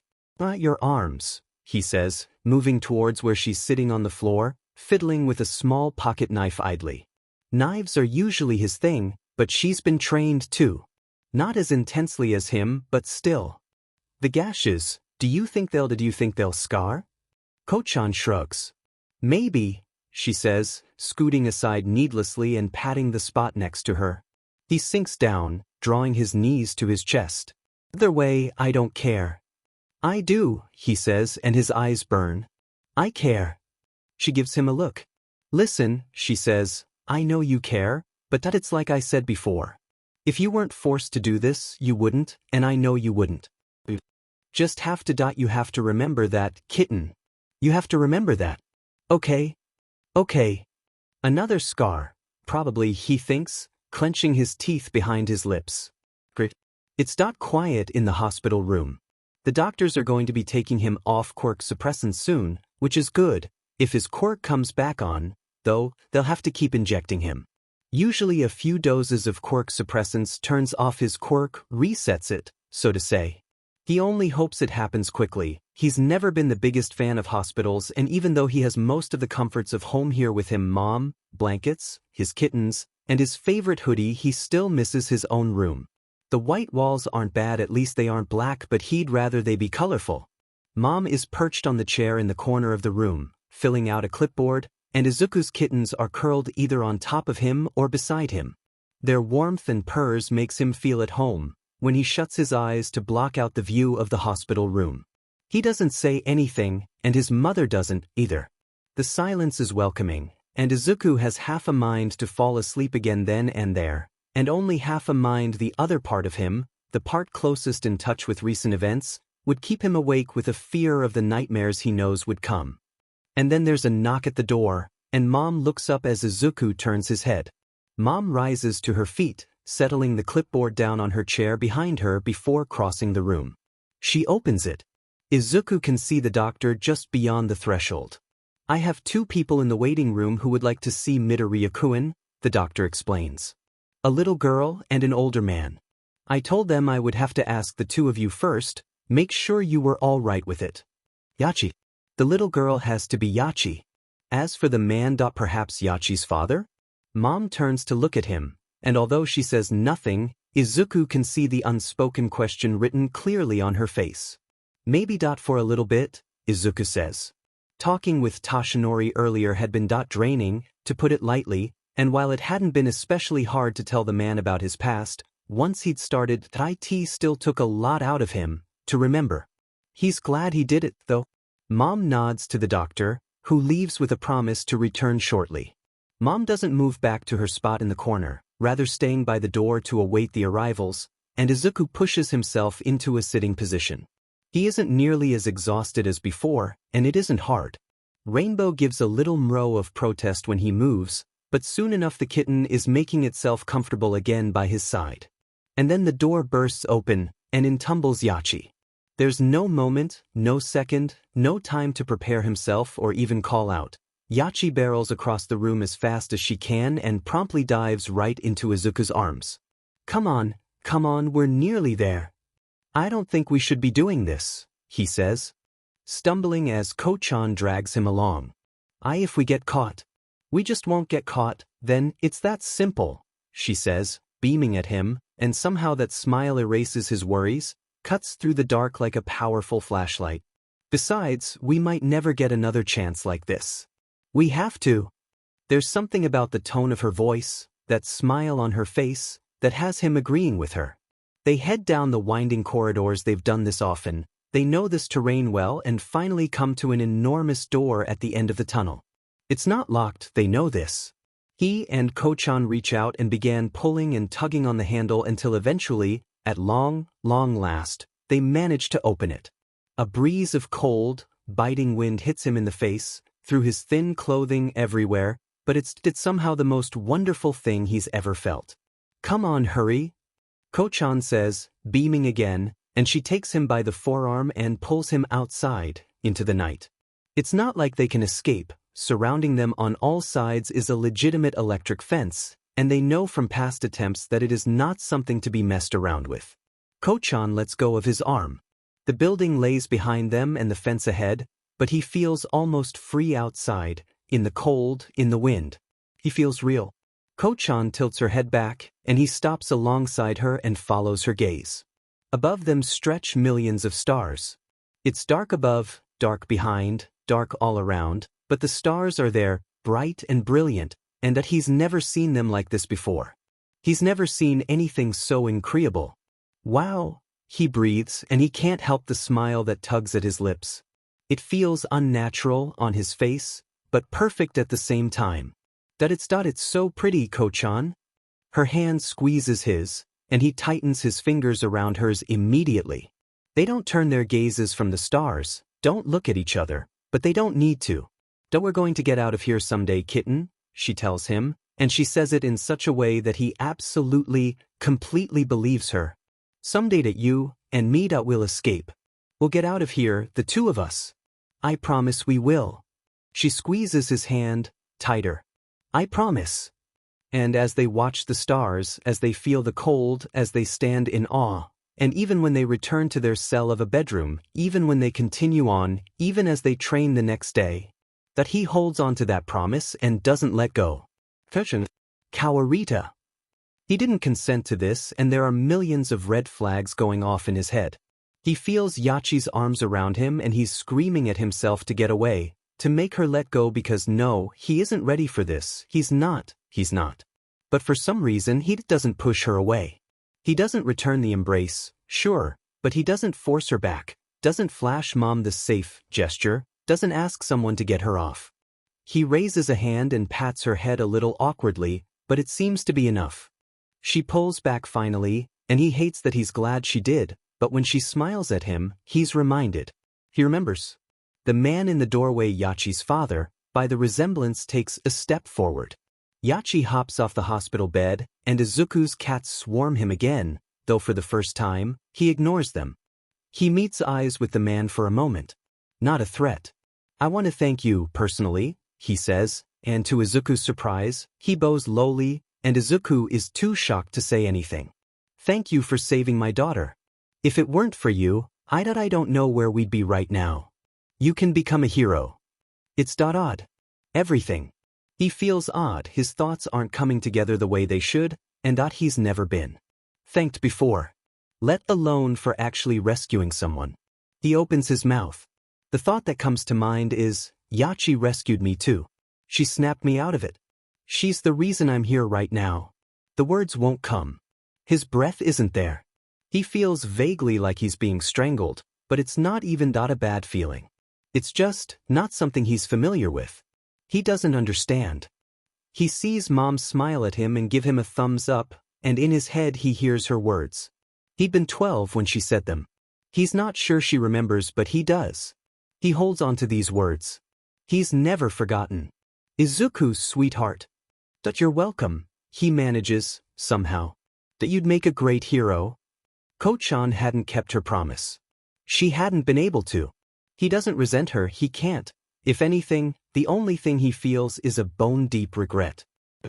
I promise, he finds himself swearing as Yachi beams, then bows clumsily alongside her father, like she's not entirely sure whether or not she should be doing it. I promise, Ko-chan. That as long as I have a say in it, that I won't let anyone suffer like you suffered. I won't lose anyone else. I promise. I swear it. No matter what. Home is all Izuku can think, flopping face down onto his bed. Surrounded by warmth, comfort, and his walls full of knives, he exhales deeply and closes his eyes. His kittens roam the room freely, apparently just as glad to be back as he is. Most of them end up on the bed with him as he burrows himself beneath his mound of blankets and stuffed animals and curls into a ball. His eyes are still closed so he can't see, but he can feel the kittens curling against him, purring, and he lets out another long sigh of relief. For the first time since the villain attack, he allows himself a moment of relaxation. Mom makes dinner katsudon, a meal he's come to associate with home and safe, so it's perfect for tonight. He eats what he can and sharpens a knife for the remainder of the meal. Mom seems satisfied with how much he'd eaten, because she doesn't prompt him to eat more, rather storing the leftovers in the fridge for if he wants it tomorrow. Mom kisses him goodnight, reminds him that he can always come get her if he needs her, and he nods and heads to bed, his cat's hot on his heels. They've started following him around. He can't go anywhere anymore without 6 tiny, purring escorts. Not that he's complaining. Sleeping in his own room, alone aside from the kittens, doesn't last long, and he eventually finds himself crawling into bed with Mom. He doesn't do it now as much as he did when he was little, but in light of recent events, he really doesn't feel like being alone. She always understands, opening her arms to him and never asking for an explanation, which he appreciates. Explaining himself sometimes can be difficult, and he's glad she doesn't make him. He's convinced his cats are mini godsends. Their warmth, their life, their constant happiness, almost makes up for Izuku's lack thereof. He's glad he has them, glad his mother let him take them in. I bought some new dye yesterday, Mom says, and Izuku lowers his book to look at her. The kittens are either hanging off his sleeves, curled on his lap, or, in one case, on his head, and Mom smiles. Whenever you want to redo it is fine with me. Izuku nods, setting down his book on the coffee table, careful not to shift the cats. He reaches and pulls Fluffy off his head. The kitten merows in protest, but calms down again the moment Izuku settles her in his lap. Are you not busy now? He asks. Mom shakes her head. Roughly an hour later, Izuku's hair is drying, but he can already tell by looking in the mirror that it's almost completely green again. The exception is the roots, but it's an exception he can live with. The majority of it is green, and that's enough for him. It's relaxing, just being home while things slowly yet surely return to normal, or as normal as things can get when Izuku is involved. He's glad to be out of the hospital. He's never felt very comfortable in them, not without Mom. He's wandering around the house, dangling a piece of string that the kittens keep going after and attacking, when there's a knock at the door. Mom looks up from the coffee table from where she's bent over papers, and Izuku raises his head to meet her eyes. He nods at her, and she rises to her feet while Izuku bends down, scoops the kittens into his arms, and ducks behind the couch with them. He hears Mom open the door, and he peeks his head up from behind the couch to watch. "Good morning, Midoriya-san," says Toshinori from beyond the door. Izuku still has a hard time believing this man is actually All Might, but either way. "I came to speak with you if you have the time." "Oh," Mom says, blinking. "1 second." She closes the door, then looks over her shoulder at Izuku. "Is this okay with you, or do you want me to tell him to leave?" Izuku shrugs, straightening up and moving to sit on the couch instead of crouching behind it. "It's okay," he says, releasing the kittens when they squirm. "He's fine, I don't mind him." Toshinori may be the first person apart from Mom and Kagami-san, and possibly Kirishima and Yachi, possibly, that he genuinely doesn't Actually, for perhaps the first time in his life, Izuku is curious. Tashinori offered to help Izuku become a hero, to help train him even after he heard Izuku's story, even after he knew Izuku's origins, what he once was. Now he's come to their home, and Izuku wants to know why. Mom lets him in, and Tashinori steps into the house meekly, bowing and apologizing for the intrusion. Mom offers him a chair, and he declines, saying that he'd rather stand, which only further heightens Izuku's curiosity. The two of them cross the room, and Mom sits on the couch beside Izuku while Tashinori offers him a smile. One Izuku acknowledges with a nod and nothing more. Rainbow hops off the couch to investigate the newcomer, though Tashinori doesn't seem to acknowledge her. What's this about? Mom asks in a tone Izuku has heard quite often. It's a stern, almost warning kind of voice. She's used it on snooping neighbors a lot in the past. Tashinori takes in a breath. I'm not here to waste your time, he says, so I'll cut right to the chase. I wasn't completely honest with you when I introduced myself. My civilian name is Yagi Tashinori, but I am more commonly known to the public as All Might. Izuku hadn't recognized the name when he first heard it, but Mom certainly does. Her eyes widen, but other than that, her face doesn't change. Go on. I sustained an injury and cannot perform hero work for more than 3 hours each day, Tashinori goes on. I came here to tell you who I really was, and to ask you a question regarding your son. Mom's tone doesn't change either. What about my son? I spoke with him for a bit, Izuku answers. Both Mom and Tashinori turn to him immediately and he goes on. He offered to help train me to become a hero. Mom's eyes widen, but she doesn't seem over the top surprised. Izuku raises his head to Tashinori, and the man nods, then starts up again. Yes, Tashinori says, that is true, but I wanted to ask your permission beforehand, Midoriya-san. Inko is fine, Mom says, and then, on the topic at hand, where would you be training him and how? Dagoba Beach, Tashinori says, and how depends all on Izuku. I won't push any boundaries or do anything that I know would harm him, I assure you. You'd be gearing him up to attend a hero course through high school, I assume. Yes, that is the goal. Which hero school? UA, if at all possible. We're aiming for the most prestigious hero academy there is, but I have an acquaintance there who I think will be able to help Izuku learn to control his quirk. There are a lot of skilled individuals there, and I think even if getting accepted is a challenge, that being there will benefit Izuku a lot. Mom pauses, then turns back to him. Are you okay with this, Izuku? You trust him? Trust is not a very strong word. Izuku has never trusted easily, never, but All Might is a hero, and he's never gotten any bad signals from the man, in or out of hero form. Izuku has learned how to distinguish between threats and not threats, and empty threats, too, in some cases, and All Might Yagi Tashinori falls into the not threat category. Izuku is sure All Might is a threat to villains, of course, but not to him. He nods. I do. Mom nods as well, then looks Tashinori in the eyes. If Izuku wants to, then I have no objections. Tashinori blinks twice, like he wasn't expecting it to be this easy, but then he nods firmly. Thank you. I won't let either of you down, I promise. Tashinori doesn't know how he winds up sitting on the couch beside Inko while Izuku bustles about in the kitchen. Inko had, with Izuku's consent, asked Tashinori if he'd like to stay a while just so the two of them could talk, and Tashinori really had no right to say no, considering this woman is trusting her son to him. Speaking of, I'll be honest, Tashinori says, I wasn't expecting you to agree to me training Izuku so quickly. Inko nods. If Izuku wants to do something and is comfortable doing it, she says, then I like backing him up. He seemed excited actually when you walked in.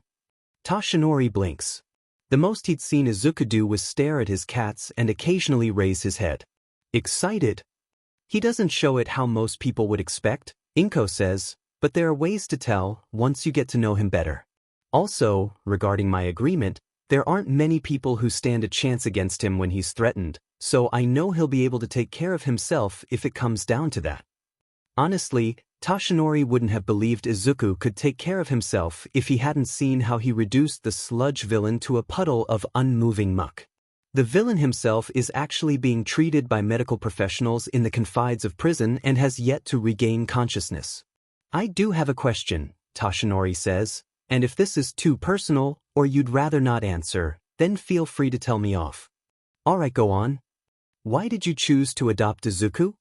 Inko swishes her cup of tea for a moment. I happen to have a bit of involvement in his case myself, she says, so, as soon as I heard there was a child. Toshinori blinks. Involvement? Inko nods. I'm a lawyer, she clarifies simply. I was called in by a friend who needed an opinion, and I ended up getting invested in the case myself, not as a lawyer, but as a person. Inko sets her tea down on the coffee table and takes in a long breath. You know, I'd never planned to adopt a child. When I adopted Izuku, it was right after my husband up and left, so I wasn't in the best spot in a lot of ways. Toshinori says nothing, but he nods to show he's listening.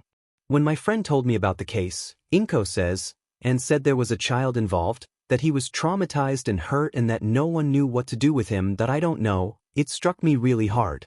Once he'd stabilized some, I asked if I could meet him, and well, that when I saw him. She opens the door and he crashes into her. She's almost surprised at how little the impact has on her, the fact that the boy is thrown nearly 5 feet back while she is barely phased, but she knows all too well. She's seen situations like this far too many times. She's seen cases of domestic abuse, she's spoken with children who'd come from abuse families, and it breaks her heart every time. Now, she sees that same kind of fear, that same kind of denial, that same kind of panic in this boy's eyes, as he stares at her from where he is on the floor, as the doctors make to approach but don't, as the boy's chest heaves and his eyes lock with hers. The moment their eyes meet, Inko is invested. She sees pain and fear and panic in this child's wide eyes, but beyond that, she sees a deep, aching something. She sees a child who has been destroyed, a child who has had everything taken away from them, a child who's lost everything. He looks terrible, pale-skinned, almost painfully thin. His forearms and legs are bandaged all the way down to his hands and feet, and Inko sees more bandages that disappear beneath his hospital gown. The only thing not completely bandaged is his face, but even then, there are wads of gauze taped over one cheek, and his forehead is wrapped with even more bandages. A lot of things happen when she looks him in the eye, and when that moment passes, it leaves her with a newfound sense of purpose.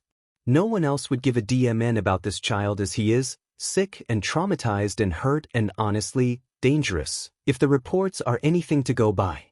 But she does. She's barely known him for 10 seconds and she already cares about him so much. That he needed me, Inko says, and I think I needed him too.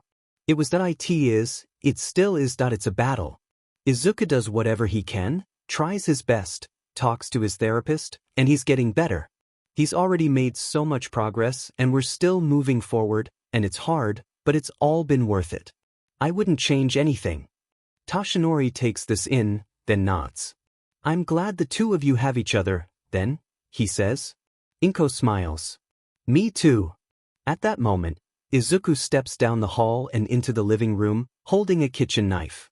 It's impossible for Toshinori to read exactly what he's thinking, but Inko gets it immediately and rises to her feet. I'll take care of it, she says, taking the knife when he hands it out to her. Give me a second. Izuku nods, and Inko retreats down the hall into the kitchen. It's weird, seeing Izuku give up a knife, even if it is a kitchen knife. What's wrong? Toshinori asks. Izuku looks him dead in the eyes and says in a flat tone of voice, I can't chop vegetables.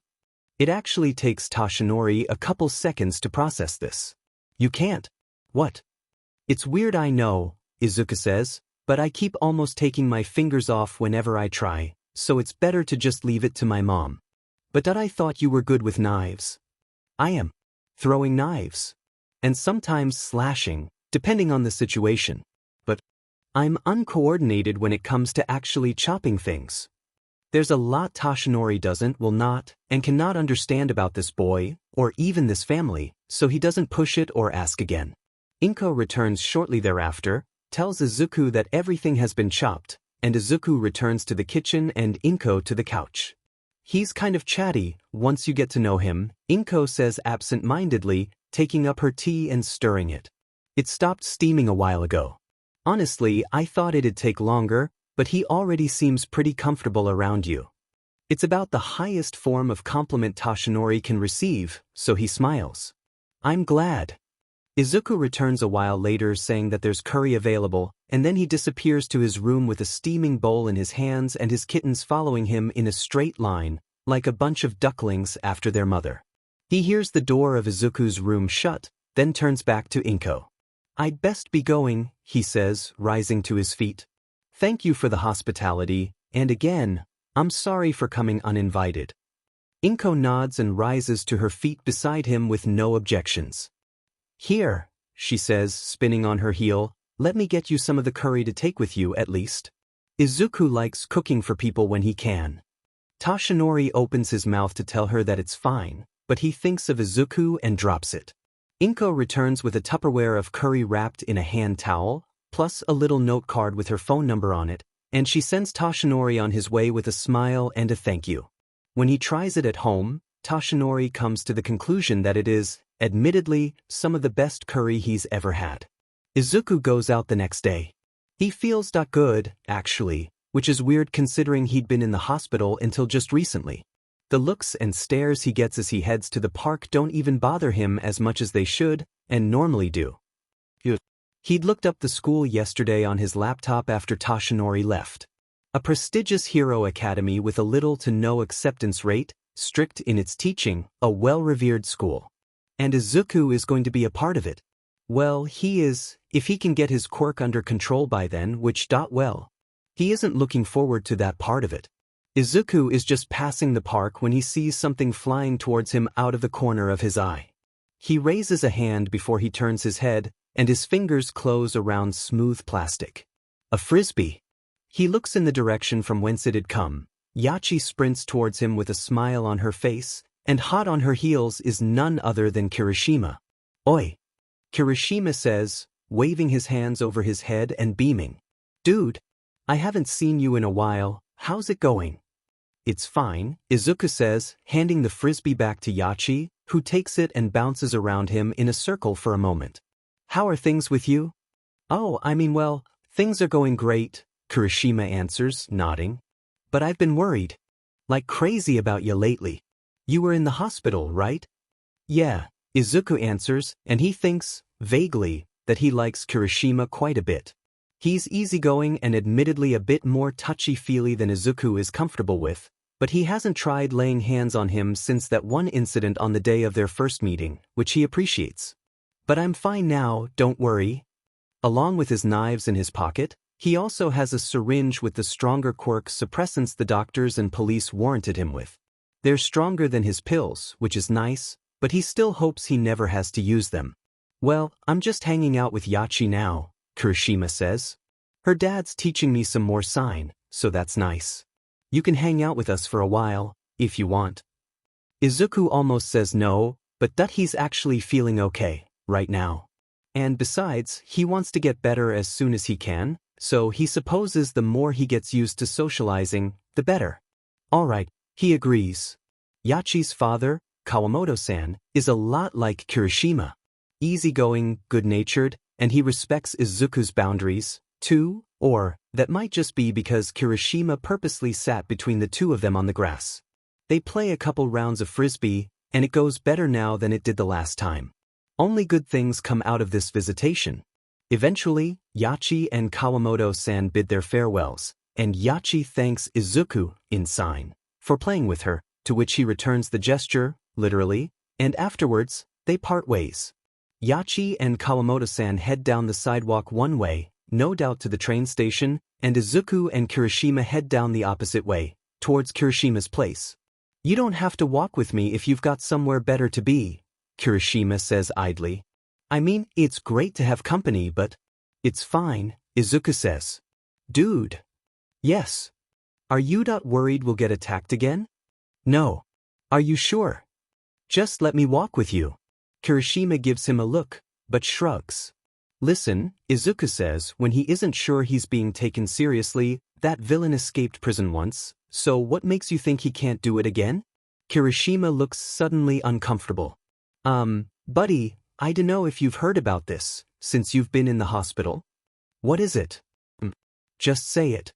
The slime villain dude hasn't woken up since that day, Kirishima says, rubbing the back of his neck. He's been unconscious and getting some pretty heavy medical treatment, from what I've heard. Izuku doesn't lose footing. Oh. Yeah, that you really totaled him, dude. Yeah. Are you okay? Processing. All right. They take a couple more steps and then, Izuku realizes that Kirishima isn't beside him anymore. He stops and turns. Kirishima is a couple steps behind him, head down, fists balled at his sides. Izuku frowns at him for a long moment. What's up? I'm sorry, Kirishima blurts. That day, when the villain attacked, I couldn't do anything. I was trying to get people out of the buildings, but there was this weird, I don't even know how to describe it. It was like some weird block was in my head. I couldn't think or move or anything, that was my fault. Kirishima blinks at him twice. What? I have a quirk, Izuku says, turning fully. I accidentally set it off when the villain got a hold of Yachi. Oh, that's right, I never asked what your quirk was. The word cure there leaves a bitter taste in his mouth, but Izuku nods, spins on his heel, and keeps walking. Kirishima follows him, jogging to catch up.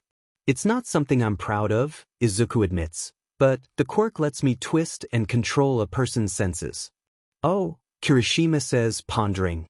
He cradles his chin with a hand, and then, with a grin, he snaps his fingers. You know, that'd be great for hero work, actually. Just think about it, if you could blind a villain during a fight or mess around with the way they see things or hear things, there's a lot you could do. Izuku pauses. I guess, he says. If I could control it, anyway. And if I was willing to use it on other people. Do you have a name for it? Izuku blinks. A name? For the quirk, Kirishima clarifies, and he raises his arm. My quirk is hardening. I can harden any part of my body till it's pretty much indestructible. That's pretty cool. Yeah, but I mean it's not super flashy or anything. Kirishima sighs, shaking his head. I probably won't be that popular of a hero, honestly. Everyone's more into the flashy quirks and stuff, so I don't really know how well I'll do. I'm sure you'll do great, Izuku says, and he isn't sure why he says it, actually. I'm trying to get into a hero academy through high school, but I don't know if I'll make the cut. Oh sweet, which one? Oh dude. Same hat. Izuku blinks. I mean me too. Kirishima says, grinning. Like I said before, my quirk isn't anything super flashy, but I'm still going to try my best to get in. What a cool coincidence, that we're both aiming for the same school and all. It is pretty cool, actually. Izuku hasn't known Kirishima for very long, but he likes him. It'll be nice to have someone he already trusts nearby in such an enormous school as UA. Oh wait, you never answered. Never answered what? Your quirk. Kirishima says, and he raises a hand as though to knock Izuku on the shoulder, but thinks better of it and halts. You never told me what it's called. Oh, I don't know. It's not called anything. Not called anything? Nope. Well, we can name it, then, right? Izuku frowns.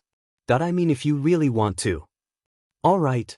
There's a spring in Kirishima's step now, and he puts his hand to his chin again in deep thought. Oh wait, I know, how about Pixel? Izuku blinks. Like a video game? Yeah, Kirishima says, exactly like a video game. What do you think? Izuku ponders it for a while, then shakes his head. I don't think it fits. Kirishima doesn't seem hurt, but he does look confused. Really? I thought it worked pretty well, honestly. Do you have any ideas? Izuku does. The first thing that comes to mind is static, because that's exactly what he feels whenever he's actually using the quirk, but he affiliates static with a lot of horrible things, so he isn't sure he wants it to name it that. It's kind of broken, Izuku says, shrugging. The quirk, I mean. If that helps. Oh ho, I've got it, I've really got it. Kirishima leaps in front of Izuku and holds out his hands dramatically.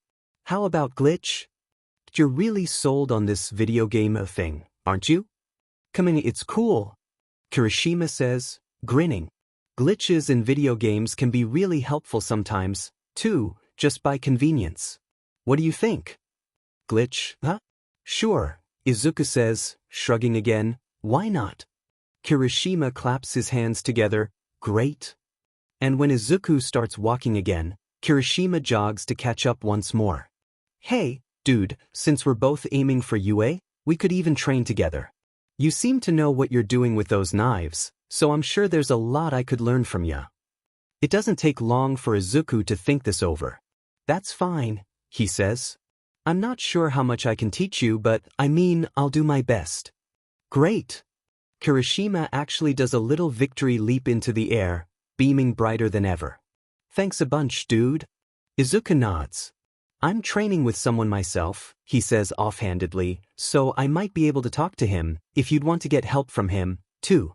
Hey, I mean, any help would be awesome, says Kirishima, so if the guy you're training with doesn't mind, that'd be sweet. I'll ask him, Izuku says, making a mental note to do so when he meets up with Tashinori at Dagoba Beach tomorrow. It depends on what he says, though, so don't get your hopes up.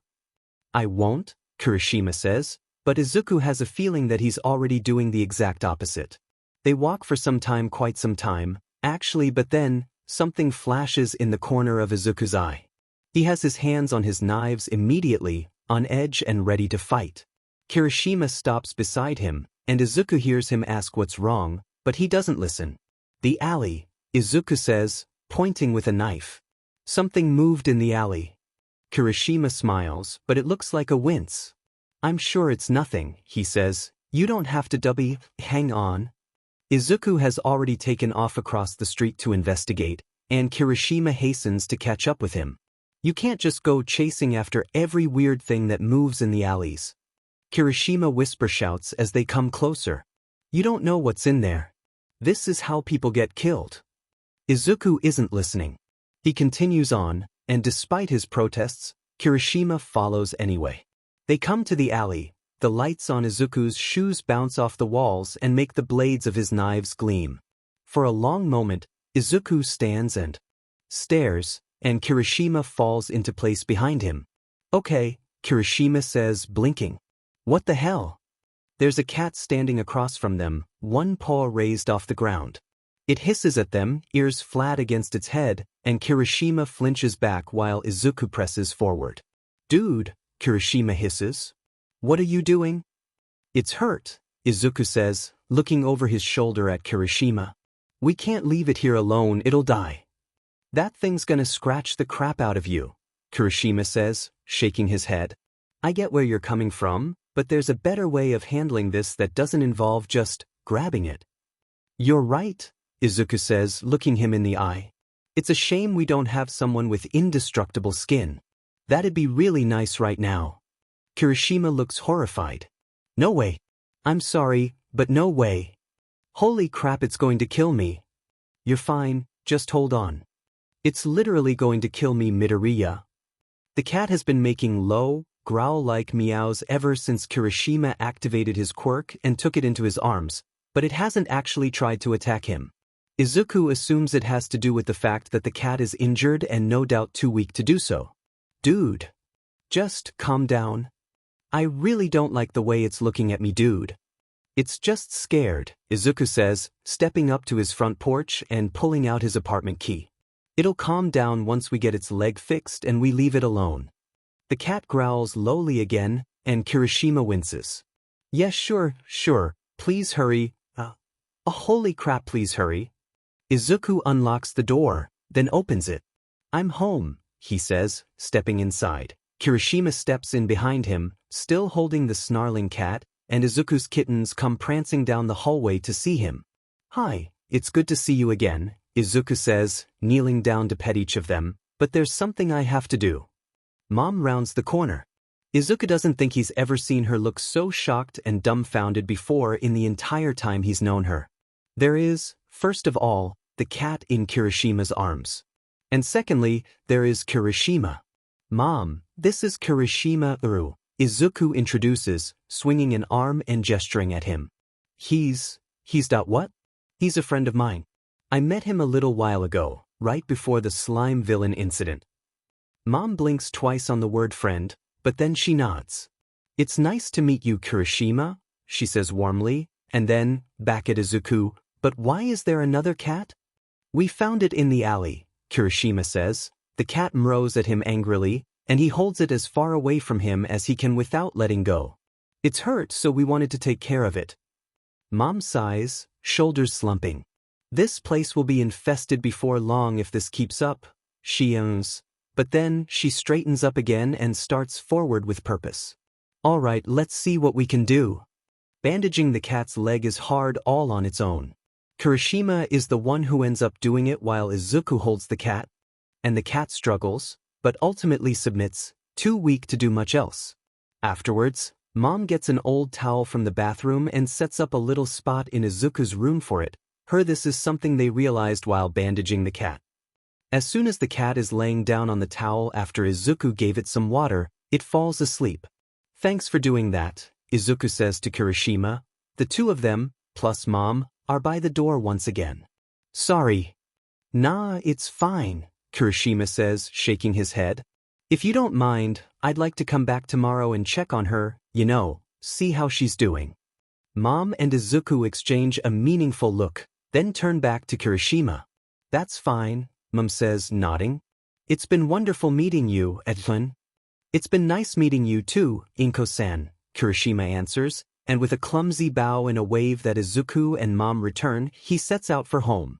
Later, Mom tries convincing Izuku to get some sleep that night, but in the end his insomnia keeps him up, and he sits with the cat right up until around 3 in the morning, when he finally ends up falling asleep on the floor with his kittens on top of him. Edru goes back the next day, and the door is answered by Inko-san almost as soon as he knocks. Ah, Urkun, Inko says, smiling and stepping out of the doorway. Please come in. Thanks for having me, Edru says, bowing, and when he straightens up, he looks around. There's no sign of Midoriya, or the kittens that had been following him around yesterday when they brought the cat in. Where's Midoriya? He's still sleeping as far as I know, Inko answers. It's odd. He's usually up by this time. Edru nods. Did you look at the cat at all this morning, or? She's shaking her head before he finishes speaking. No, I haven't. Izuku is a light sleeper, so I don't want to do anything to wake him up if he's still asleep. Ah, right, gotcha. Edru looks down at the ground, feeling a bit awkward. So, a door opens in another room down the hall, and Midoriya walks into the room, wearing an expression Edru has never seen before. Apparently, it sends off red flags for Inko too. Izuku, she says, starting towards him. What's wrong? What happened? Midoriya looks at her for a long moment, eyes wide, and then he turns to Kirishima. You're not gonna believe this, he says. Why? Inko says, burying her face in her hands. Why? You're either cursed, Edru says, eyes wide, or incredibly stinkin' lucky. The cat is currently nursing 3 newborn kittens, legs still bandaged from the previous night. When Midoriya reaches out, she lets him pet her head without any kind of protest. I think we won her over, Midoriya says, raising his head, and although he doesn't smile and his expression doesn't change, something in his tone definitely does. Do you want to help me name them? This is it then, Inko says, shaking her head. We're going to become our own personal little cat cafe. She says it with so much mock drama that Edru can't help but laugh, and even Midoriya exhales sharply through his nose in something that could be amusement. Izuku and Kirishima become close friends after that. There are some things you can't do without growing incredibly fond of each other, and saving an injured mama cat together is one of them.